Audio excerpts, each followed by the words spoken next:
Chapter 476. Whoosh! Violent spatial turbulence continued to engulf the area of effect of the fairy sphere. Rumble!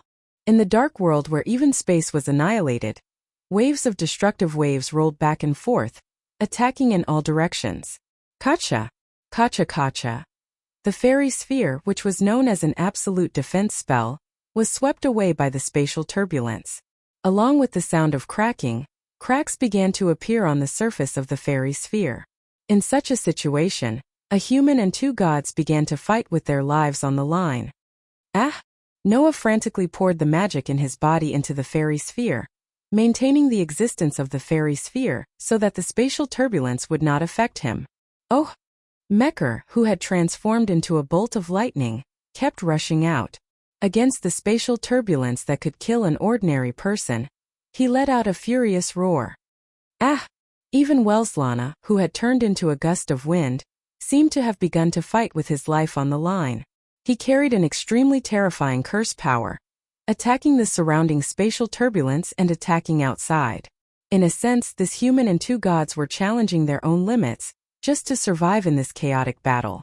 Seeing Welslana, who had transformed into a gust of wind, and Mekr, who had transformed into a bolt of lightning, unwaveringly attacking this side under the sweeping of the spatial turbulence, Noah's eyes also showed a look of madness. Soon, they would be able to break free from the sweeping of the spatial turbulence and break through the fairy sphere that was riddled with holes in one breath. They would be out of danger, and a look of madness appeared in Noah's eyes. Although directly shattering the space and exiling Welslana and Mekr into the spatial turbulence, as long as the plan went smoothly, it should be able to bury any opponent. But if the opponent was a god, Noah had not thought of the possibility of failure. In order to deal with this, Noah had previously prepared another method, which was to let Bio deal with Mekr, while he himself faced Welslana. At that moment, Noah fiercely raised the knight's sword in his other hand, and with a stab, the knight's sword pierced through one of the cracks in the fairy sphere. Bang! In the next moment, the surging flames on the knight's sword soared. Release for me! Noah's low voice resounded through the sky. Black Tea King! As soon as the voice fell, the pitch-black knight's sword suddenly turned golden, and even the flames on the sword turned into golden flames, crazily rising. What? Seeing this scene, Welslana, who had turned into a gust of wind, was shocked. Could that be? As the god of victory, Welslana had 10 incarnations. Strong wind, bull, white horse, camel, mountain boar, boy, phoenix, herding sheep, goat, and finally, human warrior with a golden sword. There were a total of 10 incarnations, and each incarnation had a different power. After learning from Liliana what kind of power Welslana's 10 incarnations had, Noah planned to use the Black Tea King to steal the power of one of the incarnations. The most powerful of Welslana's 10 incarnations was the white horse. In mythology and ancient times, the existence of the horse had a close relationship with the sun from the beginning. In almost all myths, the sun god who represented the sun sat in a carriage, carried by horses, and traveled from east to west. This was commonly passed down in many civilizations: East, India, Northern Europe, China, Babylon. Without exception, even the Greek Apollo was like this. Just like Apollo in Persian mythology, the god of light, Mitra, who represented the light, also praised the same myth. Welslana was the undefeated military god who served Mitra, the incarnation of the sun. Therefore, Welslana, who served Mitra, could transform into a white horse, carry the sun, and drive the flames from the sun. While dealing with Welslana, Noah took advantage of Welslana's carelessness and used the Black Tea King to steal Welslana's incarnation of the white horse. Now it was time to release the incarnation of the white horse. Burn it all up for me, gods! When Noah burst out such a roar, the expanding golden flames burning on the knight's sword suddenly stagnated, and then suddenly burst out. Nay! A horse's cry echoed in the dark space turbulence. The flames from the sun turned into a majestic white horse shining with golden light. Amidst the horse's neigh, it carried the overwhelming golden flames and fell like a meteor from the sky, rubbing against the spatial turbulence that swept up and abruptly landing on the gale and lightning that were charging outwards. Bang! The surging flames of the sun burst out like an explosion, covering every corner of the space turbulence with a sea of golden flames. The scorching heat caused the space turbulence to become even more violent, and rushed in all directions of the pitch-black world. Oh! The wind that was directly covered by the sun's flames returned to the form when Welslana used the incarnation of the youth, and Mekl, who turned into lightning, also returned to the tall giant form in the flames. Under the burning of the flames, both of them let out painful screams. If they were in their peak state, then it would not be difficult for Welslana and Mekl to block the power of the incarnation of Welslana. However, under the sweeping of the space turbulence, Welslana and Mekl could not protect themselves, and in order to rush out of the space turbulence, they used a lot of curse power, and did not have any power left to block the power of the white horse. Under the burning of the fire from the sun, Welslana and Mekl's bodies melted like candles. Under such circumstances, the two gods of the highest level actually laughed, and they laughed with extreme pleasure. Have you let my incarnation fail?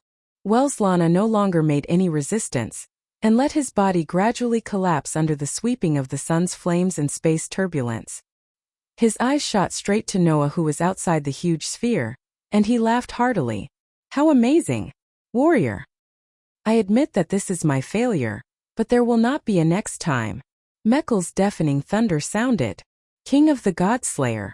You have defeated the King of the Gods, Mekl. Be proud of it. Then, become stronger. Welslana reached out to Noah, his eyes full of undying fighting spirit. Let my power become thy food, until I appear in front of thee again. Have the power to obtain victory in any battle. Leaving these words, Welslana and Mekl's figures were buried by the golden flames and dark turbulence, and they disappeared. At the same time, Noah felt two huge forces suddenly flowed into his body, mixed with the almost exhausted magic power in his body, and violently tumbled. The two huge forces that appeared out of nowhere were like overbearing invaders. Not only did they occupy Noah's body, but they also provoked the little remaining magic power in Noah and caused a conflict. Under such a conflict, Noah's knight's sword and revolver, the two weapons in his soul, suddenly disappeared from Noah's body, turned into pure power, and mixed with all the forces in his body, stirring up all the forces in his body. In the end, even Bio, who had returned to Noah's body, turned into pure power and joined the chaotic battle. In other words, all the forces in Noah's body were in conflict, and some kind of change occurred. In the next moment, an unimaginable pain attacked Noah's body. Noah did not even have time to cry out in pain. His consciousness shook under the impact of the unimaginable pain, and began to dissipate. Because the revolver also turned into pure power and joined Noah's body in the chaotic battle, the death feather form of magician behind Noah naturally disappeared, and let the suspended Noah fall to the sea. The moment before he completely lost consciousness, Noah felt it. Two soft and delicate bodies wrapped around him. Chapter 477. In a daze, Noah felt that there was a slender palm stroking back and forth on his body, as if it was very curious about his body. This feeling did not bring any unpleasantness to Noah, because the palm was very slender, and the touch was very good, so no one would doubt that the owner of the palm was a man. In other words, the palm that was curiously stroking back and forth on Noah's body was a woman's hand. Under this feeling, Noah's consciousness gradually recovered, and he opened his eyes. Oh, you're awake? This was a very light, crisp, and sweet voice. The moment the voice sounded, Noah also opened his eyes, and then, a delicate girl's pretty face was imprinted into Noah's eyes. Good morning. The human world seems to use this way to greet people who have just woken up. The girl said with a sweet smile. So, child, I can also greet you like this, right?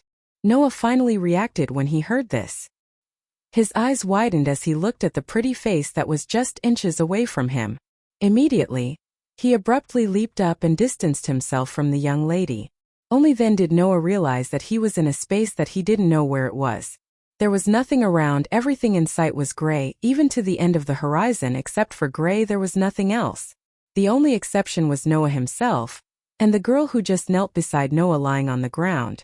Judging from her appearance, she was at most a 14 or 15-year-old girl. The girl had an extremely upright and cute appearance.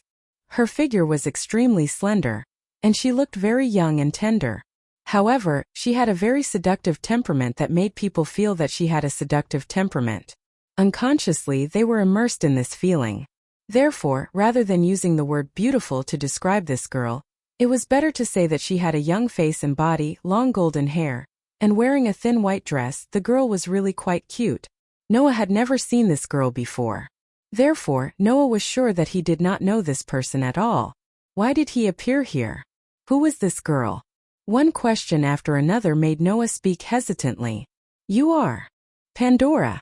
The girl replied in a cute tone that could have been added to the end of the sentence. The goddess who gives all disasters and a glimmer of hope, that's me. Pandora. Noah was stunned. He pointed at the girl who called herself Pandora with a dumbfounded expression. Are you Pandora? It was impossible for Noah not to have heard of the name Pandora. It would not be an exaggeration to use the word most famous to describe the goddess. However, undoubtedly, this goddess was the most charming and beautiful in the myths. Although this young lady who called herself Pandora also had an indescribable charm, her figure and appearance didn't seem like the goddess of calamity at all. Pandora suddenly blinked and stared at Noah. I feel like you're thinking about something very rude. Noah was shocked and quickly laughed dryly. No, how could it be? What a naughty child. Pandora puffed up her cheeks. She looked so cute that it completely destroyed the image of the goddess Pandora in Noah's heart. You can't be so rude to your mother. Mother. Noah's mouth twitched. Pandora was the third person who claimed to be Noah's mother. The first two, Gaia and Alea, looked like they were only 10 years old. Not to mention being a mother, they might even be suitable to be Noah's daughter. Now this person in front of him, who looked younger than him, claimed to be his mother? At this moment, Noah cursed his birth from the bottom of his heart. I feel like you're thinking about something rude again. Pandora angrily stared at Noah. I'm the goddess who manages the reincarnation ceremony of the God Slayer. Since you've reincarnated as a God Slayer, you're my child and I'm your mother. Is there anything wrong with that? God Slayer. Noah was shocked. He finally remembered everything that happened before he fainted. Yes, I killed Wuxia and Mekl. I saw that battle too. It was very exciting. Pandora's anger turned into joy. She was like a child. She got angry quickly, but her anger disappeared quickly. Among all my children, you performed the best in the battle of reincarnating as a God Slayer. I didn't think that you would actually shatter the space and banish the invincible god of war and the god king into the space turbulence. Finally, you gave them a fatal blow and killed two gods at the same time. This has never happened before. It made me want to get out of here and give you a big hug as a reward. With that, Pandora got up, rushed forward, and hugged Noah, who was stunned there. You're Noah, right? You did very well. Noah awkwardly hugged Pandora, who couldn't even touch the ground after hugging his neck because of her height. After a while he sighed. In other words, I've really become a God Slayer? Of course it's true. Pandora raised her head from Noah's arms and suddenly smiled.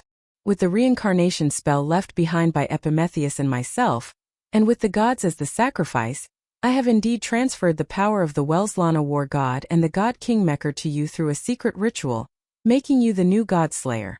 After saying that, Pandora narrowed her eyes, and her expression became a little flirtatious. Faintly, whether it was her eyes or her expression, there was an extremely strong curiosity. However, your physique seems to be a little special. Hearing this, Noah was stunned. Do you know? Pandora let go of her arms around Noah's neck and landed on the ground. She raised her head and looked at Noah with an extremely strong curiosity in her eyes. Under normal circumstances, using the secret ritual of reincarnation, and using the killed gods as sacrifices, the God Slayer can only obtain one god's authority. However, when the secret ritual transferred the power of Wuxia and Mekl into your body actually absorbed all the power of the two gods and mixed it with your own power, resulting in a great change. Noah was stunned at first and then he was speechless. If such a thing really happened, then it was indeed Noah's physique that caused trouble.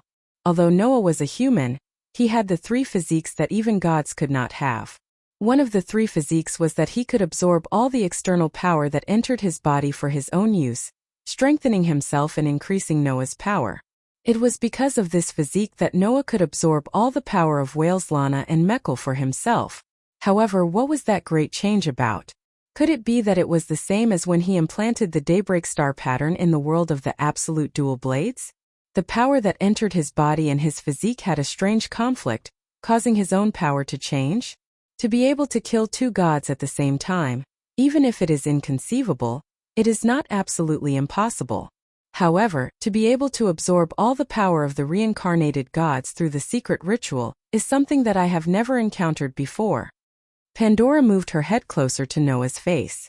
Are you hiding something? You can't lie to your mother. Looking at Pandora's extremely curious expression, as if she wanted to dissect him, Noah could only turn his head away and avoid her gaze. You are such a naughty child.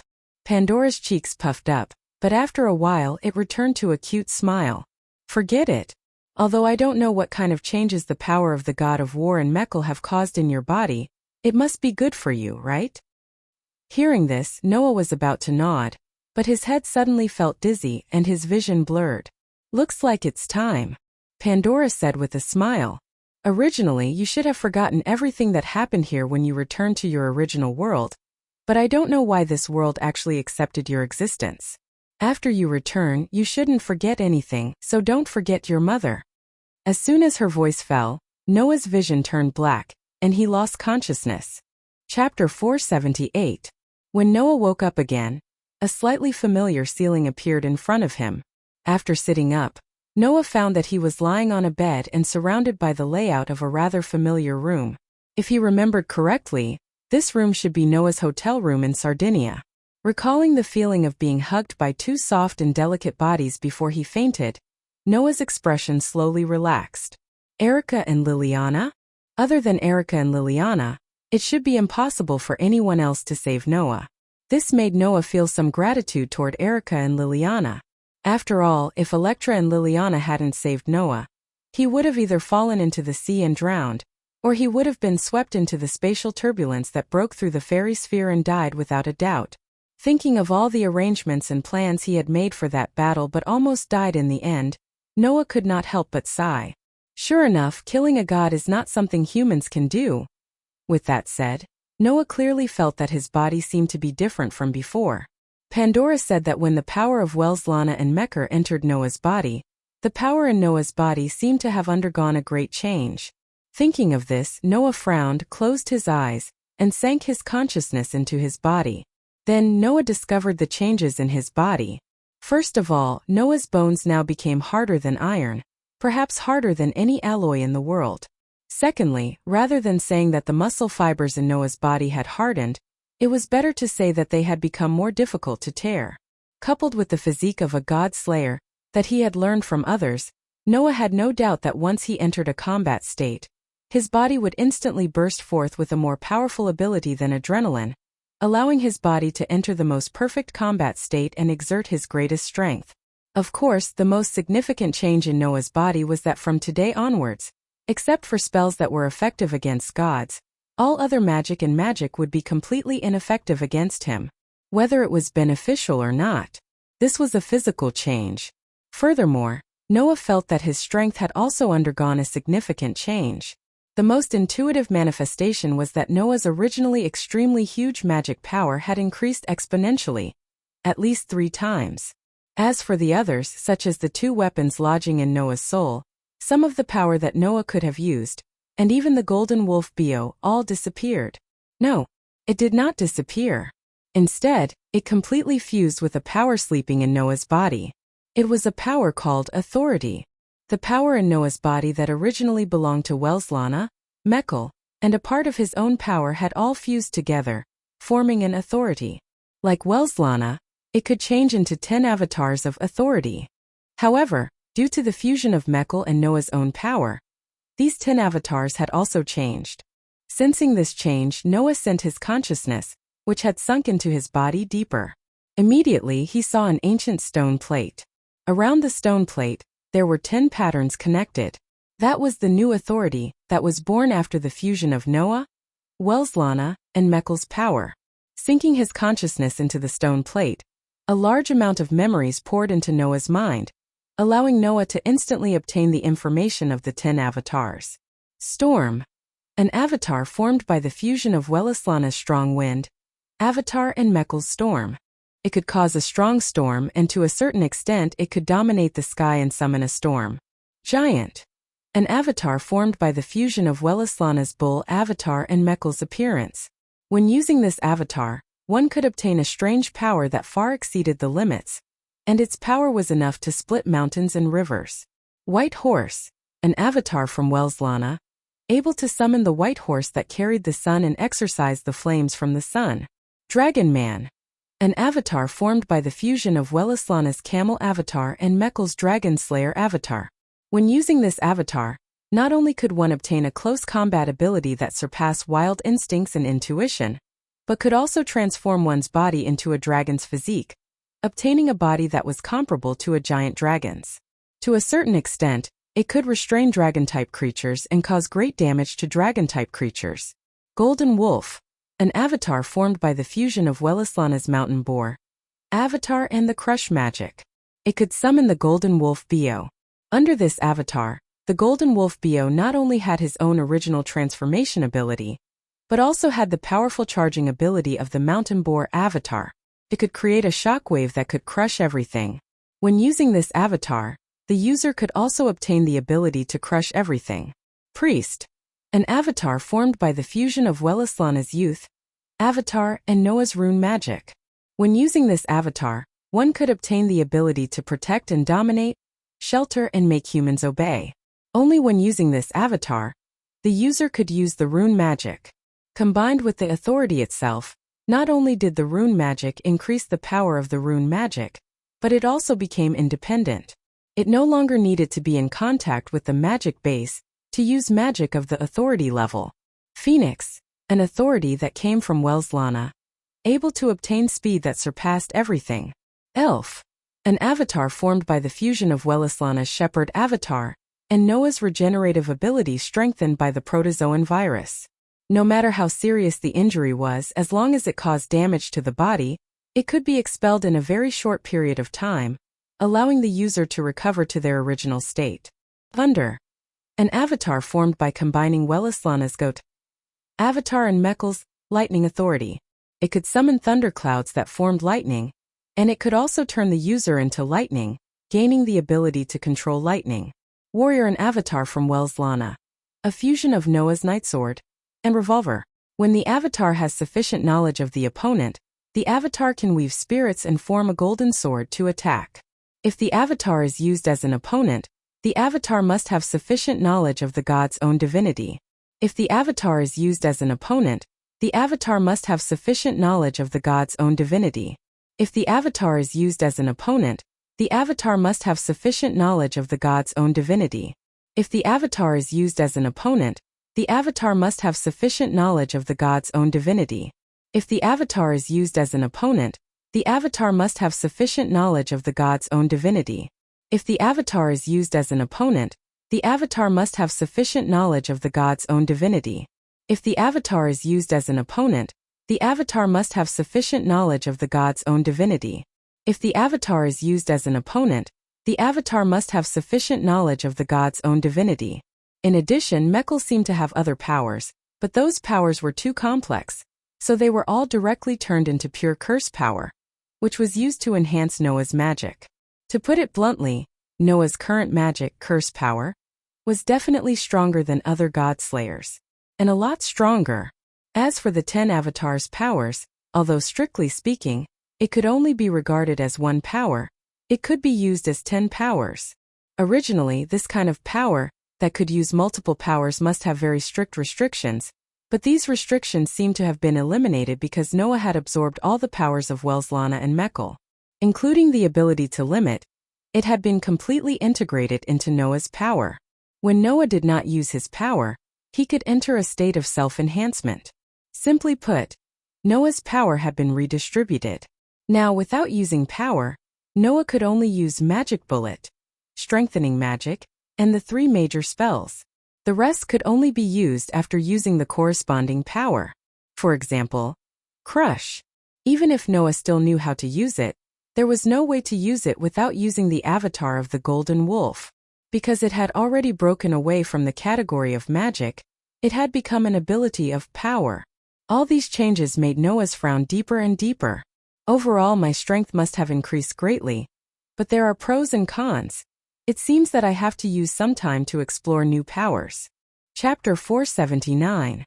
After fully understanding the changes in all aspects of his body, Noah opened his eyes, looked at his hands and smiled bitterly. Although it's not the first time, my physique is really cheating. Pandora said that generally when a godslayer worked hard to kill a god, they could only get one authority. Noah killed Welslana and Mekhl at the same time. Logically speaking, he should have been able to get 2 authorities. But because of the inexplicable changes in his physique and strength and the power of God that flowed into his body, Noah finally only got 1 authority. Storm, Giant, White Horse, Draconian, Golden Wolf, Priest, Phoenix, Elf, Thunder, and Warrior. What Noah got was the authority to use these 10 avatars. The authority that could use multiple powers generally had strict restrictions. For example, an avatar could only be used once, and after using it, it had to wait for a period of time before it could be used again. It was even possible that there was a limit to how long the avatar could be used. However, because of his physique, Noah absorbed all the power of Welslana and Mekhl and merged it with his own power, eliminating all these restrictions. If one thought about it carefully, this was not strange at all. After all, Welslana also had the authority to use 10 avatars, and Noah himself did not have these restrictions. If Noah was just an ordinary godslayer, then usurping the power of God would inevitably cause these powers to have restrictions, but Noah's physique tyrannically absorbed these powers and turned the power of God into his own power. Naturally, there would not be any strange restrictions. Therefore, although it was still authority, the authority of the 10 avatars that were born from the combination of Noah, Welslana, and Mekhl's power was no longer the power of God, but Noah's own power. Without those restrictions, the authority of these 10 avatars could be used as 10 authority. No wonder Noah said that this was cheating. However, no matter what, it was a fact that his own power had increased exponentially to a different dimension, and Noah could not be satisfied with this. Noah closed his eyes again, and the outline of the stone plate that connected the 10 avatars appeared in his mind. He clearly understood how strong these 10 avatars were, and his heart was excited. With my current power, if I face Hades again, I will definitely not lose. And Noah opened his eyes and raised his hand. A wave of magic lines immediately fluctuated and covered Noah's arm. Even if it's not fused with authority like the Runi magic, my magic bullet and enhanced magic don't have to come into contact with the magic base plate anymore. I can use them completely on my own. This was an extremely good thing. As mentioned before, the power of magic depended on the power in the source. It was a power that had been determined from the beginning. The amount of this power that a magician could use had long been determined. In other words, no matter how much one honed their magic, as long as they reached the limit of the power that had been determined in the source, then no matter how hard the magician tried, there was no way to improve the power of magic. Now Noah's magic was completely independent. Like the power of Welslana and Mekhl that flowed into Noah's body, it had become Noah's own power. It no longer had to be in contact with the magic base, nor was it a power that came from the source. Noah could rely on his own practice to improve the power of his magic, just like the crush magic that he had mastered. And with Noah's magic power that had become even more cheating after becoming a god-slayer, why would he worry about the power of his magic not increasing? In addition to magic and magic, my authority is the embodiment of my true power. I must familiarize myself with authority during this period of time. Just after Noah figured out the various changes in himself and the path he should take in the future, the door of Noah's room was opened. Immediately afterward, Erica, who was wearing a black and red princess dress, and Liliana, who was still wearing blue and black casual clothes, came in from the outside. Perhaps they didn't expect Noah to have woken up. When they saw Noah sitting on the bed, Erica and Liliana were startled at first, then they were surprised at the same time. "You're awake." "I just woke up." Noah also reacted and nodded to Erica and Liliana. "It was you who saved me, right?" "Thank you." Electra and Liliana nodded subconsciously. In the next second, the two girls finally remembered. The man in front of them was no longer just a powerhouse who could block the King of Swords of Italy, but a real god slayer. The seventh god slayer in the world had been born. And he was right in front of Erica and Liliana. At that moment, Liliana, who was the first to realize this, suddenly knelt on one knee on the ground, put her right hand on her left chest, and performed the highest knight's salute to Noah. "Please allow Liliana Kranikar to greet you, Your Majesty." As she said that, Liliana glanced at Erica, who was still standing there without any intention of saluting, and frowned slightly. "Erica, don't tell me you're still as willful and reckless as before when you meet the king. How strict. No matter what, I won't go to that extent. Besides, I'm not being willful and reckless. Knowing how to pay attention to beauty is what a noble lady should have, Lily." Erica shook her head with a wry smile, but still, like Liliana, she knelt on one knee and performed the knight's salute. "Erica Brantery is also here to offer you the highest salute and congratulations, the seventh king." Seeing that even Erica, who was extremely confident in herself and overly concerned about beauty, knelt and saluted him, Noah opened his mouth slightly. But after a moment of hesitation, he finally chose to accept Erica's and Liliana's submission. Erica and Liliana, who thought that Noah would object to their excessive salute because he was not used to it, were surprised at first. Then they developed a faint admiration for Noah. Why did the relevant people in the magic world treat the god slayers as kings and serve them? It was not only because the god slayers had the power that humans could not resist, but also because the god slayers were the only existences that could fight against the god of disobedience, who was wreaking havoc all over the world. This was because the god slayer represented the human race in challenging the god of disobedience, and was able to protect the human race from the hands of the god of disobedience. Therefore, the human race would respect the god slayer as their king, and also serve the god slayer voluntarily. As a newly born king, he would subconsciously resist being saluted as a subject, but Noah did not resist. Instead, he accepted it. It was not because Noah really regarded himself as the king of all humans after becoming a god slayer, but because Noah clearly knew that this identity not only represented status, but also responsibility. Therefore, Noah did not refuse Erica's and Liliana's salute as a subject, which was a tacit admission that he would bear the responsibility of fighting the god of disobedience and protecting humans from the god of disobedience. Seeing this clearly, Erica and Liliana admired Noah. "How long have I been unconscious?" Noah asked. "You should be the ones who brought me back, right?" "Yes, Your Majesty," Liliana replied respectfully. "You have been unconscious for 3 whole days." "Has it been 3 days?" Noah rubbed his eyebrows and sighed. "I'm sorry for letting you take care of me for so long. No, this is the duty of a knight." Although Erica saluted as a subject, the smile on her face was still as fierce as a female lion's. Of course, we've also reported the entire process of our king's battle against the undefeated war god, and the god of the Mediterranean Sea to the magic society we belong to. Salba Leiching has already received the news and specially instructed us to contact him immediately after you wake up. That idiot. Noah sighed again. Knowing that I succeeded in killing the god, that battle maniac should be unable to hold back anymore, right? With such a sentence, the corners of Noah's mouth gradually curled up. Well, it's time to get back the capital and interest. Chapter 480. Yo, Noah. I've heard about it. I didn't expect you to fight 2 of the highest level gods before you even became one of my kind. You're so lucky. On the other side of the phone, Tony's frivolous and somewhat excited voice reverberated loudly in Noah's ears, causing Noah to involuntarily move the phone a certain distance away. Noah narrowed his eyes and said to Tony on the other end of the phone in an extremely annoyed tone. Under normal circumstances, this kind of situation should be said to be bad luck, right? You're at it again. Why are you being so polite? Tony seemed to be a little excited. To be able to fight 2 of the highest level gods at once, that kind of thing is something that can't be asked for. If it were me, I would be so excited that I wouldn't be able to sleep for 3 days and 3 nights. You said it was you. Sorry, I'm definitely not the same as you in this regard, Noah retorted without holding back. Also, if this kind of situation happened after becoming a godslayer, it would be fine. But I met those 2 before I became a godslayer. If it weren't for my good luck, I would have died a long time ago. To be able to successfully kill a god and become a godslayer, it was basically luck. Noah didn't know how many times he had heard this sentence in the past few days since he came to this world. But when Noah really killed a god and recalled the whole process, he finally understood how accurate this sentence was.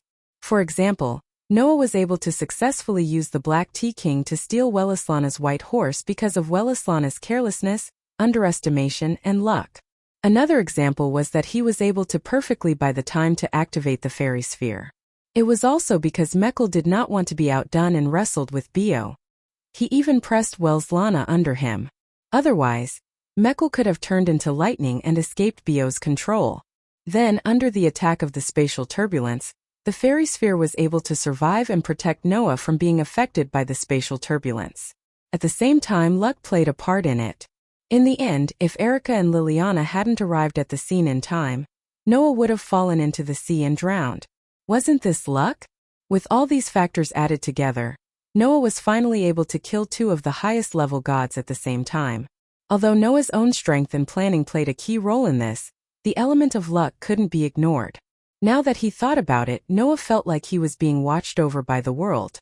Tony must have felt it, but his tone was still indifferent. But you still succeeded in the end. It's fine as long as you succeed. Tony's voice on the other end of the phone became a little more excited. Then you've successfully obtained authority, and two at that, right? Hearing that, Noah really wanted to tell Tony that he had only obtained one authority, the 10 avatars. However, he could use them as 10 authorities to give this idiot a good beating. But on second thought, if Noah were to really reveal this information, not only would he not be able to explain how he obtained such a cheat-like authority, but if the target was Tony, that battle maniac, he would definitely not be affected. Instead, he would be even happier, right? Do you want to know? Noah gave such an answer. Then why don't you come and try? You're right. Tony's voice became more cheerful. Then I'll wait here for you. Don't let me wait too long. After saying that, Tony hung up the phone, causing a busy tone to come from Noah's phone. That idiot. Noah pursed his lips and passed the phone to Liliana, who was standing beside him. Thank you. Liliana took the phone in silence. Her red lips parted slightly as if she wanted to say something. However, Erica beat her to it. Forgive me for being blunt, Your Majesty. Erica looked straight at Noah. Do you really intend to fight Sarbatriking? Looking at Erica's thoughtful eyes, Noah shrugged as if he had seen through what Erica was thinking. I can't help it. After all, we agreed on this beforehand, didn't we? This isn't a wise decision. Liliana took a step forward and looked at Noah with a serious expression. You're the king of Godslayers. You should consider the people around you. I think a battle between two kings of Godslayers will bring great harm to the people around you. I implore you to reconsider, Your Majesty. On the side, although Erica didn't say anything more, it was obvious that she had the same concerns as Liliana. Otherwise, she wouldn't have asked such a question. Both Erica and Liliana knew that Noah and Tony had an agreement to fight after Noah became a Godslayer. However, Erica and Liliana didn't take it seriously before. Was it that easy to become a Godslayer? Compared to Noah successfully killing a god, Erica and Liliana were more inclined to believe that Noah would fail to challenge a god. What they considered was how to deal with the aftermath of Noah's failure, how to deal with the battle between the two gods of disobedience, and how to persuade Tony to rush over. In the end, Noah really succeeded in killing a god and became a Godslayer. Naturally, he had to fulfill his agreement with Tony. In this regard, Erica and Liliana, who had spent all their energy thinking about what to do after Noah's failure, had no way to deal with this result. But there was no doubt that if the battle between the two gods of disobedience had the ability to sink an island, then the result of the battle between the two Godslayers, even if it was inferior to the former, would still bring about losses that others didn't want to see. Erica and Liliana naturally had to find a way to stop it. At the very least, they had to minimize the losses caused by the battle between the two kings of disobedience. Don't worry. Noah waved his hand casually. I'm not stupid enough to start a battle of that level in a place where there are people. No, it's not a matter of whether there are people or not. The loss of buildings is also a loss. Erica and Liliana wanted to say this, but because Noah had fully considered the safety of others, it would be really overboard to ask a king of disobedience for some buildings. Erica and Liliana could only swallow this bitter fruit, and they were already prepared to let the Italian Magic Association bear this loss. Sure enough, the Godslayers were a group of troublemakers. Fortunately, in the battle with Welslana and Meckel, Noah did not suffer any injuries. The reason why he was unconscious for 3 days was entirely due to the changes caused by the conflict between the reincarnation of a Godslayer and the power in his body. Therefore, after waking up, Noah not only did not feel any discomfort in his body, but he also felt quite energetic because of his reincarnation as a Godslayer. It was as if he was ready to fight any time and anywhere. In this way, Noah naturally had no reason to continue to stay in bed. Accompanied by Erica and Liliana, he left Sardinia that day and arrived in Rome when it was almost dark. Noah wanted to head straight to the hotel where Tony was staying, but almost as soon as he exited the airport, Erica and Liliana called out to him as though they knew it was the right time. "Wait a minute, Your Majesty," Liliana said. "Before meeting you, there is a lord who wants to see you first." Noah suddenly stopped in his tracks. Erica looked at Noah and smiled unhurriedly.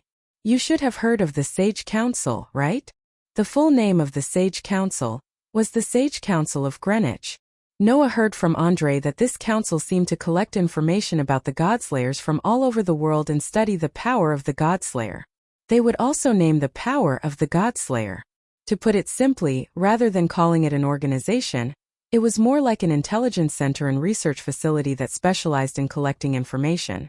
However, the objects of the intelligence and research of this Sage Council were not ordinary people, but focused on the Godslayers and the god of disobedience. Since Erica mentioned the Sage Council, most of the people who wanted to see Noah were from the Sage Council. When Noah thought of this, Erica also confirmed Noah's guess. "The former president of the council wants to see you." Chapter 481. The Sage Parliament of Greenwich was different from the Copper and Black Cross and the Bronze and Black Cross. It was not a magic society. At its most extreme, the Sage Parliament was just like a mutual aid society. In the beginning, the Wise Men's Council was just a simple group of members who exchanged knowledge of the occult. If there was a member who had reached a bottleneck in their research, the rest of the members would also lend a helping hand in terms of economics, academics, and so on. Later on, the Wise Men's Parliament set up many independent research institutions one after another. They also set up educational institutions called academies, gaining great authority and creating the unique nature of the Wise Men's Parliament. However, the purpose of the Sage Parliament's existence was not really to study the occult of this world, but to survive. The Sage Parliament was set up in the 19th century during the Victorian era in England. At that time, the most senior of the deicide, who had lived the longest, was also living in the capital of the British Empire, which was developing rapidly. That Godslayer was not a good person. He was even more ridiculous than Tony, who was a battle maniac. He would treat gods as prey to satisfy his own interests. He would also kill at will because of his mood. He treated human life as a joke and was unscrupulous. It was said that such an existence visited Queen Victoria with a playful attitude at that time. In order to protect England and the Queen of England from the threat of the dangerous deicide, the Wise Men's Parliament was officially established to study the deicide. Thus, the nature of the Wise Men's Council continued, creating the existence of the Wise Men's Council that would study the Godslayer.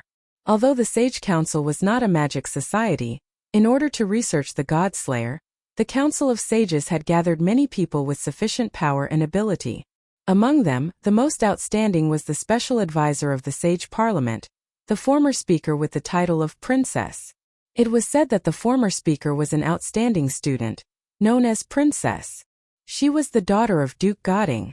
Not only was she a witch with enough spiritual power to brag about, but she was also recommended to be the Speaker of the Sage Parliament when she was only 16 years old. She was extremely knowledgeable. However, later on, for some unknown reason, this person who was known as the Princess stepped down from the position of the chairman and went into seclusion behind the scenes. On the surface, this princess only held the position of special advisor in the Sage Parliament, but in reality, she was still the person with the highest authority in the Sage Parliament. For something as important as the birth of a new Godslayer, the Sage Parliament would definitely receive news of it immediately. But for the princess to personally come out to meet someone is something that has never happened before. As they walked toward the agreed meeting place, Erica mentioned it casually. Presumably, that person should know that the two kings are about to duel in the capital of Italy, so he came to Rome in person, right? Noah could only smile bitterly in his heart as he knew what Erica was implying. It seemed that although the magicians of this world respected the Godslayers as kings, they secretly treated them as if they were dangerous people, which proved the saying, being with a king is like being with a tiger. Noah didn't know what kind of people the rest of the Godslayers were. But judging from Tony's personality, if the Godslayers were all people who lived unscrupulously, it was no wonder that others would treat them as dangerous people. In this regard, Noah naturally wouldn't say anything, nor would he make any promises, nor would he work hard to prove that he was different. He shook his head, ignored Erica's profound remarks and Liliana, who nodded repeatedly and walked forward. This also made Erica and Liliana give up persuading him. They were completely silent as they led Noah to the agreed meeting place. Not long after, the three of them arrived at a hotel. Compared to the hotel Tony was currently in, this hotel was not large in scale, giving people a feeling that it was ordinary and unsubstantial. However, as soon as Noah, Erica, and Liliana entered the hotel, a person dressed as a waiter immediately came out and respectfully led the three of them into a room in the hotel. There, a person had already arrived and was quietly waiting for Noah's arrival. "I've been waiting for a long time, Your Majesty." The one who said this was a dignified young lady sitting on a sofa. She looked like a dignified lady. The young lady was wearing a high-class white coat. Underneath the coat was a knitted dress and panties. She wore black boots on her feet. Her bright platinum hair hung softly on her back and slender shoulders. Her entire body exuded an extremely noble temperament. Her temperament was even above Erica's. "I'm Alice Louise Ovnifar." The noble young lady stood up. Her every movement had a sense of elegance, but her tone was quite relaxed, giving people the feeling that she was speaking from the bottom of her heart, without any pretense. "Your Majesty, you can just call me Alice." Looking at the scene where Alice still exuded a noble and gorgeous temperament even when she didn't do anything special, Liliana, who had a more serious personality, froze on the spot, not knowing how to react. Erica, on the other hand, had an eager expression on her face, as if she wanted to compete with the young lady with the title of princess, in the way of a noblewoman. She wanted to show off her beauty, confidence, and temperament. If it weren't for Noah, she might have actually stepped forward. After all, this was a conversation between the Godslayer and the former president of the Sage Parliament. Be it in terms of identity, status, or obligation, Erica and Liliana should keep their mouths shut and show enough respect to the king who killed the Godslayer and the beautiful princess. However, Noah, who was supposed to respond to the princess' greetings, frowned slightly. He glanced at Alice and after a while, his expression turned to surprise. "This feeling. You're not yourself but an existence like a clone, right?" After hearing that, Erica and Liliana were both stunned. Alice was also stunned on the spot, but then she nodded in admiration. As expected of the king who was able to kill two of the highest-level god of disobedience, before becoming a god slayer. To be able to see through my true colors at a glance, even the rest of the Godslayers would not be able to do so. You are really amazing. However, this should be called a ghost body. In the world of magic, it can also be called a plasma body. To put it in a very rough way, it is a soul clone created through mental induction. The real me is now sleeping in a bed in London. Alice blinked her eyes mischievously. "I'm not being disrespectful to the king, but my body can't support me on such a long journey from London to Rome, so please forgive me, Your Majesty." Upon hearing this, Noah remembered that Alice had stepped down from her position as the president of the Sage Parliament and went into seclusion behind the scenes. Alice looked to be only in her 20s, about the same age as Noah. At this age, girls should be more active, but Alice had stepped down from her position as the president and chose to retire. That should be because of Alice's poor health, right? "I don't mind this kind of thing." Noah shook his head and looked at Alice. "Compared to this, I'm more concerned about the reason you called me here." "There are two reasons." Alice didn't beat around the bush and said with an elegant smile. "The first reason is to see what kind of king can kill the two highest-level god of disobedience, at the same time before becoming a godslayer." "I see." Noah raised his eyebrows. "Your Sage Parliament is an organization that specializes in studying godslayers. So you're here now to test me? No, no matter what, this is too rude to the king. I naturally won't do such a thing. Alice denied with a smile. Why don't you just take it as a young girl's curiosity at its peak? Noah immediately took a deep look at Alice and curled his lips into a smile.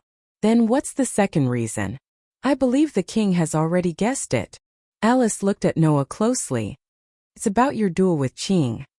Chapter 482.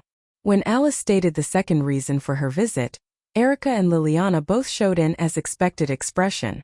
Noah was the only one who felt extremely helpless when he heard that Alice was treating his duel with Tony as a major event. I already said that I would pay attention to the surroundings and not let ordinary people get involved. At most, I'll just destroy some buildings. Is there a need to be so exaggerated? Noah naturally didn't think that it was exaggerated, because this was also considered a good tradition of fairy tale, right? With Makarov as the leader, the magic shooters of fairy tale had always been unscrupulous. Needless to say, the teams of Naz, Gray, Elusha, Lucy, and the others would usually be unable to stop themselves because of some trivial matters when they were on a mission. They would even destroy half of the city where they were on a mission. And Makarov himself treated the council as trouble. Generally, the council's warnings would go in one ear and out the other, and only the especially important parts would be remembered in his heart. Coming from fairy tale with such a group of troublemakers, Noah really didn't take one or two buildings seriously. Of course, it wasn't that Noah didn't have common sense, but the trouble brought about by being indecisive during a battle was extraordinarily big, and Noah didn't want to be restrained because of this. After all, Noah was still a relatively strong person. It was fine to be scrupulous about the lives of ordinary innocent people, but if he still had to be scrupulous about not destroying the environment and not damaging the flowers and plants during a battle, then what was the point of fighting? He might as well go home and embroider. This was also the reason why Noah could lure Welslana and Mekar away for the safety of the residents of Sardinia, but could also shatter the uninhabited island and even the space itself for victory. To be precise, this cognition was not wrong. Being overcautious during a battle was obviously courting death. However, from an outsider's point of view, the trouble caused by this was not ordinary. Even the former president of the wise parliament has come to Rome to persuade you. Here, as a king, you should show your magnanimity and listen to our opinions. What do you think? Erica chose the right time to interrupt. After all, this is the capital of Italy. Salbalay isn't the type to care about his surroundings when fighting. At this time, we can only hope that the other king is rational. Although I don't want to admit Erica's words, I also think you should consider this point, Liliana said to Noah as though she was advising him. If it's possible, please cancel your duel with Salbat Lei Qing. Noah was silent, but his eyes were fixed on Alice, which made her feel suspicious. Excuse me, is there anything strange about me? It's not like that. Noah suddenly smiled and spread his hands. I'm just thinking that even though the duel between the Godslayers is rare, the god of disobedience can also bring about the impact of a battle of that level, just like how I killed Welslana and Mekar. And the Godslayers will travel all over the world to deal with the god of disobedience that appears on the ground and fight with the god of disobedience. Logically speaking, even if the impact of a battle of this level is great, the frequency of it happening isn't low, right? Noah looked at Alice with a spurious smile.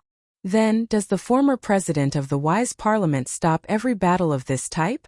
Isn't that too busy? Alice held her breath. After hearing Noah's words, Erica and Liliana were also puzzled. Just like what Noah said, the impact of the battle between the Godslayer and the Godslayer, the Godslayer and the Godslayer, and the Godslayer and the Godslayer had almost the same impact, but the number of times it happened was also not small.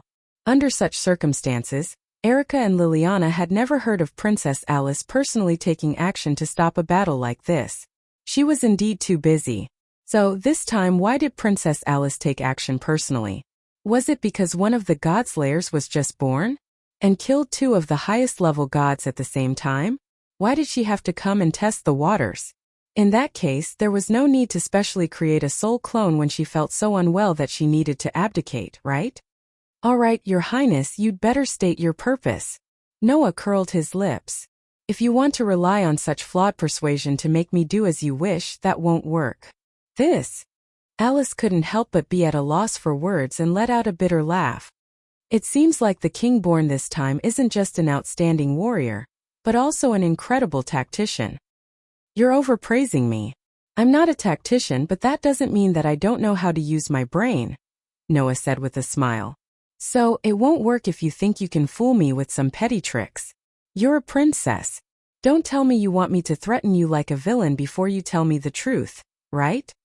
That feeling of being naughty isn't bad either. It might tempt me a little. Alice's voice became brisk again. Her beautiful eyes met Noah's eyes directly. Actually, Your Majesty's outstanding battle record has attracted some unfriendly people. I heard that you're about to have a duel with Minister Sarbaret, and he seems to have come to Rome, Italy. Not a very friendly person. Noah raised his eyebrows. Princess Alice, Erica took a step forward and asked, "Are you saying that someone wants to harm Your Majesty during the duel between the two kings? Isn't that too stupid?" Liliana frowned. "They actually want to harm Your Majesty. Could it be an evil organization of magicians? If that's all, I wouldn't have to come here to remind you." Alice shook her head, her gaze still fixed on Noah. "I wonder if Your Majesty has heard of the godly ancestor?" Godly ancestor? Noah pondered for a moment. After making sure that he had never heard of this term, he looked at Alice. "What's that?" "It's an existence that was born through reincarnation after the death of Gaia under certain special circumstances." Alice glanced at Liliana. "The ancestors of witches and witches like me, and Miss Liliana used to serve Gaia. The godly ancestor is the reincarnation of Gaia. It can be said that the witches and witches of modern times can be considered as the distant descendants of the godly ancestor." "You mean?" Noah asked Alice in an uncertain tone. "The person who's secretly watching me is the godly ancestor?" "I don't know if he's watching Your Majesty, but I did receive news that he came to Rome after Your Majesty became the Godslayer," Alice said worriedly. "Although I don't know if he's watching Your Majesty, if he's planning something, he'll definitely do something bad during the duel between you and Sarbaret." That was why Alice appeared and wanted to stop the duel between Noah and Tony. "The godly ancestor?" Noah touched his chin. "Is he very strong?" "No, but in terms of strength, the godly ancestor is only at the same level as the mythical beasts. If we use the human level to classify them, they're at the level of the Holy Knight. Even if they're above the Holy Knight level, the difference isn't that great," Alice said. "That may be the highest level of enemies for humans, but for a king who kills gods with a sweep of his authority, even 100 enemies of that level would die in an instant, right? However, the godly ancestor used to be the Gaia of Gaia. There's a seal in her body that allows her to regain the strength and appearance of the Gaia in a short period of time at the cost of her life. She can then transform into the god of disobedience." Alice reminded him. "Even Your Majesty shouldn't underestimate the godly ancestor." "I understand what you mean." Noah's eyes flashed and he said calmly. "However, since we can't confirm the purpose of the other party, it's not appropriate to change the schedule suddenly, right? We'll cross that bridge when we get there." Noah stopped Alice, who seemed to want to say something else, and smiled. That smile was slightly cold. "No matter what, if you want to do something to me, then be prepared to be bitten in the back." Chapter 483. In the end, the meeting between Noah and Alice ended with an inconclusive result. The content of the meeting was equivalent to telling Noah that there was an arrogant person hiding in the dark in Ramali, Italy, who would target the deicide. It was very likely that this person would take the opportunity to do something when Noah and Tony were dueling. Because of this, Alice specially made a trip to Rome, Italy, to persuade Noah to give up the duel with Doni. However, Noah had no intention of giving up the duel with Doni. The agreement was one thing, and whether it would cause damage to the surroundings was another. Most importantly, given Doni's character, if he gave up the duel for such a reason, the idiot who would do anything to satisfy his desire for battle would definitely stir up the whole of Italy. Be it Alice, Erica, or Liliana, there was no way they wouldn't understand this. Therefore, after some hesitation, Alice had no choice but to give up and stay in Italy. It seemed that she was not going to leave before the duel between Noah and Doni ended. Before leaving, Alice also left Noah such a sentence. "The god ancestor also has some connections with the Black Prince. If he knows that the god ancestor has come to Italy, then the Black Prince is very likely to come here as well. Although I don't want to admit it, That man is a dangerous person who will even plot against his own kind when necessary. Please be careful. After leaving this sentence, Alice left the hotel. Looking at Alice's disappearing figure, Noah fell into deep thought. Alexander Gascoigne, known as Yerek, was a nobleman known as the Black Prince. Needless to say, the person who was specially mentioned by Alice was a godslayer like Noah and Doni. Noah also heard the basic information about the godslayers who were still alive in the world from Paul and Andre. Among them, the Black Prince Yerek was also mentioned. It was said that he was different from the other godslayers. He was full of intelligence, good at scheming, and did not like to fight head-on. He was used to devising strategies to counterattack his enemies. The Black Prince Yerek's most famous power was the ability to allow him to enter a state of incredible speed, lightning spark. Once he used lightning sparks, Yerek's speed would increase to the true meaning of God speed. If it was more accurate to describe it, it would be the so-called lightning speed. Therefore, Yerek was also known as the Prince of Godly Speed. This power was almost exactly the same as the power of the Phoenix in Noah's 10 incarnations. In addition, the other party was also good at strategizing. That was why Alice specifically mentioned it, telling Noah to be careful of this fellow who was very likely to come to Italy. We've just dealt with the invincible military god and the divine king of the Mediterranean Sea. Now, not only do we have to deal with that idiot Tony, but we also have to deal with the so-called god ancestor and his kind. Noah sighed heavily. In this world, I really can't stay idle. The Black Prince leads a magic association called the Royal Factory, which is hostile to the Sage Parliament, which was once led by Princess Alice, Erica said proudly, intentionally or unintentionally, with her chest out. In order to fight against the Black Prince, Princess Alice once joined forces with my uncle to fight against the Black Prince. Fight against the Godslayers. Noah looked at Liliana in astonishment. The princess and Mr. Paul joined forces to fight against the Godslayers? If it's a head-on confrontation in terms of strength, then it's impossible. Otherwise, the Godslayers would not be called the Demon King. Liliana's face was tense. However, Lord Paul is indeed an outstanding knight. In the battle against the Black Prince, after joining forces with Princess Alice, that lord still left behind many glorious achievements for humans. Thus, he obtained the title of Crimson Demon, and is a holy knight of the highest level. Just like you before you became the Godslayer, didn't you also block Mr. Salba's demon sword? Liliana glanced at Noah. Even if you can't fight against Mr. Salba, it's a fact that you blocked Mr. Salba's demon sword. That's quite an amazing achievement.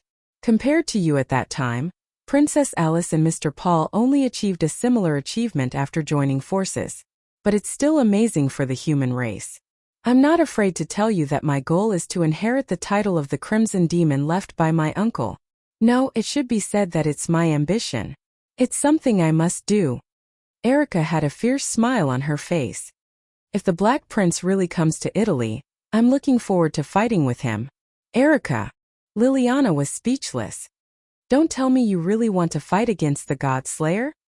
Lily, didn't you say that it's impossible to compete in terms of strength? But the example of Princess Lily and Uncle also told us that apart from strength, there are many other ways for us to deal with the Godslayer, Aaliyah said with a fearless smile. No matter what, I'm not so self-righteous as to think that I can defeat a Godslayer with my strength. Lily, you don't have to worry about me. I'll be satisfied as long as I can obtain the merit of inheriting the title of the Crimson Demon.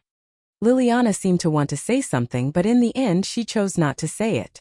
She turned her head away and fell into silence. Seeing this scene, Noah understood the relationship between Erica and Liliana.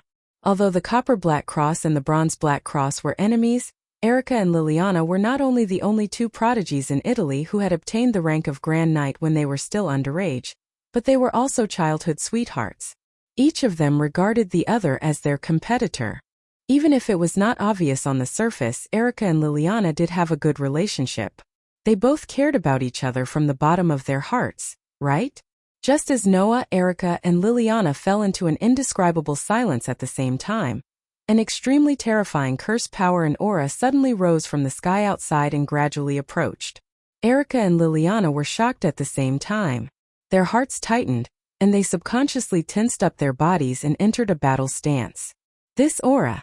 Noah's eyes suddenly narrowed, but a smile appeared on his face. That's right. He heard that I've returned to Italy, but I didn't go directly to him. That idiot will definitely rush over because he can't wait, right? With that, Noah lifted his feet and walked out of the hotel. Could it be that the owner of this cursed power is? Erica seemed to understand something and hurriedly said to Liliana, "Quick, Lily, let's evacuate the surrounding crowd." Liliana also seemed to understand Erica's thoughts and rushed out with Erica without saying a word. As Noah walked out of the hotel, a figure surrounded by terrifying curse power and aura came into his sight. The person was holding a long box in his hand. As he walked in the direction of Noah, he took out a crude knight's sword from the long box and stared at Noah. His eyes shone with an unprecedented bright light. "I swear here that I will not allow anything that I can't cut to exist. This sword can cut through everything on the ground. It's an invincible blade." When the invincible words slowly came out of Tony's mouth, the massive curse power on his body flowed into his hand, turning the hand holding the sword into a silver steel arm. Seeing this, a glint appeared in Noah's eyes as he slowly walked forward. "I am the strongest and I hold all victory in my hands. Be it human or demon, I am the one who destroys the hostility of all enemies. I will destroy any enemy that stands in my way." Noah's authority was based on Welslana, fusing Noah's own power with Mecker's power to create 10 clones. Therefore, the words Noah chanted were also Welslana's holy words. These words could make the curse power and power in Noah's body active and boil, allowing him to exert more than 120% of his power. There was no need for words or pleasantries. The next moment, 2 massive waves of curse power collided. Chapter 484. He would use a period of time to explore his new power, and then come back to fight Tony. This was the first thought that came to Noah when he first reincarnated as a god-slayer, and realized that his power system had undergone a great change. But after that, Noah found that this idea was a big mistake, because it was a complete waste of time. The great ritual left behind by Epimetheus and Pandora to reincarnate a human as a god-slayer, perhaps because it was too messy, there were many strange problems. On the surface, the god-slayer was only similar to human beings, but its nature was actually more similar to that of wild beasts, magical beasts, mythical beasts, and even gods. Naturally, even the rest of its body would be very similar to that of humans. And just like how a beast would not work hard to learn how to bite its prey, it was completely impossible for a god-slayer to learn how to do it on the ground. Therefore, the god-slayer's authority could only be honed on the battlefield and in actual combat. In other words, as long as he continued to fight, Noah's authority would become stronger and stronger, and the authority would become more and more familiar to him, and naturally, he would be able to practice it. Of course, unlike other god-slayers, Noah could not only make his authority stronger and stronger in battle, but also because the ability to limit was integrated into his authority. As long as Noah did not use his authority would enter a state of self-enhancement. However, once he entered a combat state, his authority would become more and more proficient, and he would be able to use it naturally. This was a fact that was true. Therefore, when Tony came in front of Noah with a violent battle intent and curse power, Noah's whole body and mind heated up, and he instantly entered a state of combat.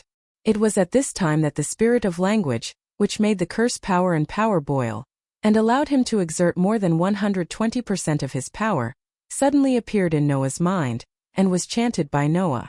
Immediately after that, the methods of using the authority of the 10 avatars of Storm, Giant, White Horse, Draconian, Golden Wolf, Priest, Phoenix, Elf, Thunder, and Warrior emerged from the depths of Noah's memory, including a deeper level of application and ability. Noah did not know that even if he entered a state of combat, it was very illegal to obtain such an exaggerated level of proficiency and use of the authority at the beginning. Logically speaking, when he first became a god-slayer, Noah's first battle would at most obtain 2 or 3 avatars to use. It would be too exaggerated to be proficient in all of them at once. However, it was unknown whether it was because of Noah's physique, or because Noah was different from other god-slayers, and directly absorbed the power of God and made it his own. Noah was so lucky that he understood how to use his authority well. Therefore, the moment Tony rushed over, Noah stopped in his tracks, and the curse power in his body was raised. I, with my violent heart, cover the sky tightly and declare, Roll up a storm for me, rain for me, and never allow you to disobey my command. When this sentence, which seemed to be a declaration to heaven and earth, slowly reverberated, the sky suddenly turned dark. A thick layer of dark clouds appeared out of nowhere and covered the entire sky, causing an oppressive atmosphere to pervade the whole world. Tony, who was rushing in Noah's direction, did not even have time to swing his demonic sword when he suddenly felt a strong sense of danger in his heart. His expression tightened and he stopped moving, and without hesitation, he stepped on the ground and retreated. Whoosh! Almost at the same time, a tornado suddenly descended from the dark clouds. It cut through the air at an incredible speed and fiercely landed on the ground. Bang! Accompanied by a loud noise, the ground touched by the tornado seemed to have been drilled into by something terrible. It suddenly exploded into scattered fragments and rocks, and was swept into the tornado. The tornado fell exactly where Tony was just a second ago. Kacha kacha! The ground that was touched by the tornado continued to crack, turning into pieces of gravel and rock. They were sucked into the tornado and spread to the surroundings. Kacha kacha! In the surroundings, the buildings began to make creepy cracking sounds, and they were on the verge of collapsing. Not long after, some of the smaller buildings were uprooted and sucked into the tornado, twisting into pieces. Looking at the tornado that suddenly fell from the sky and instantly turned the ground with a range of more than 100 meters into a deep pit, uprooting and crushing buildings, and rolling up gravel and rocks, and spreading to the surroundings, not to mention Tony, even Noah could not help but be shocked. Storm, an incarnation formed by combining Wellislana's incarnation of strong wind and Mecker's storm. It could cause a strong storm, and to a certain extent it could dominate the sky and summon a storm. Noah knew the ability of this incarnation of storm, but he did not expect it to be so strong. Dominating the sky, Noah had seen it. However, what was this so-called strong storm all about? This had directly summoned a tornado and raised the surrounding area to the ground. The scale of that tornado was no joke. It was definitely comparable to those natural catastrophes. Was the power of an incarnation so exaggerated? No wonder Erica and Liliana were so afraid of the battle of the God Slayer. In fact, Noah did not think about it. The incarnation of storm was formed by combining the powers of the two highest level gods, and it was a world of difference from the power of an incarnation of Wellislana. Even Wellislana's incarnation of strong wind could cause a tornado, and Mecker dominated the entire sky, causing Sardinia to fall into the range of the power of storm. Now, after the fusion of strong wind and storm, the storm naturally had the possibility of going up a level. It would definitely not be weak. Therefore, it was not that the God Slayer was too frightening, but Noah's storm incarnation physique created by the fusion of the power of strong wind and storm was truly frightening. To put it bluntly, the power of the 10 incarnations formed after the fusion of physiques was terrifyingly strong. After all, that was the power formed by the fusion of the power of one person and two gods, Noah, Wellislana, and Mecker. How could it be weak?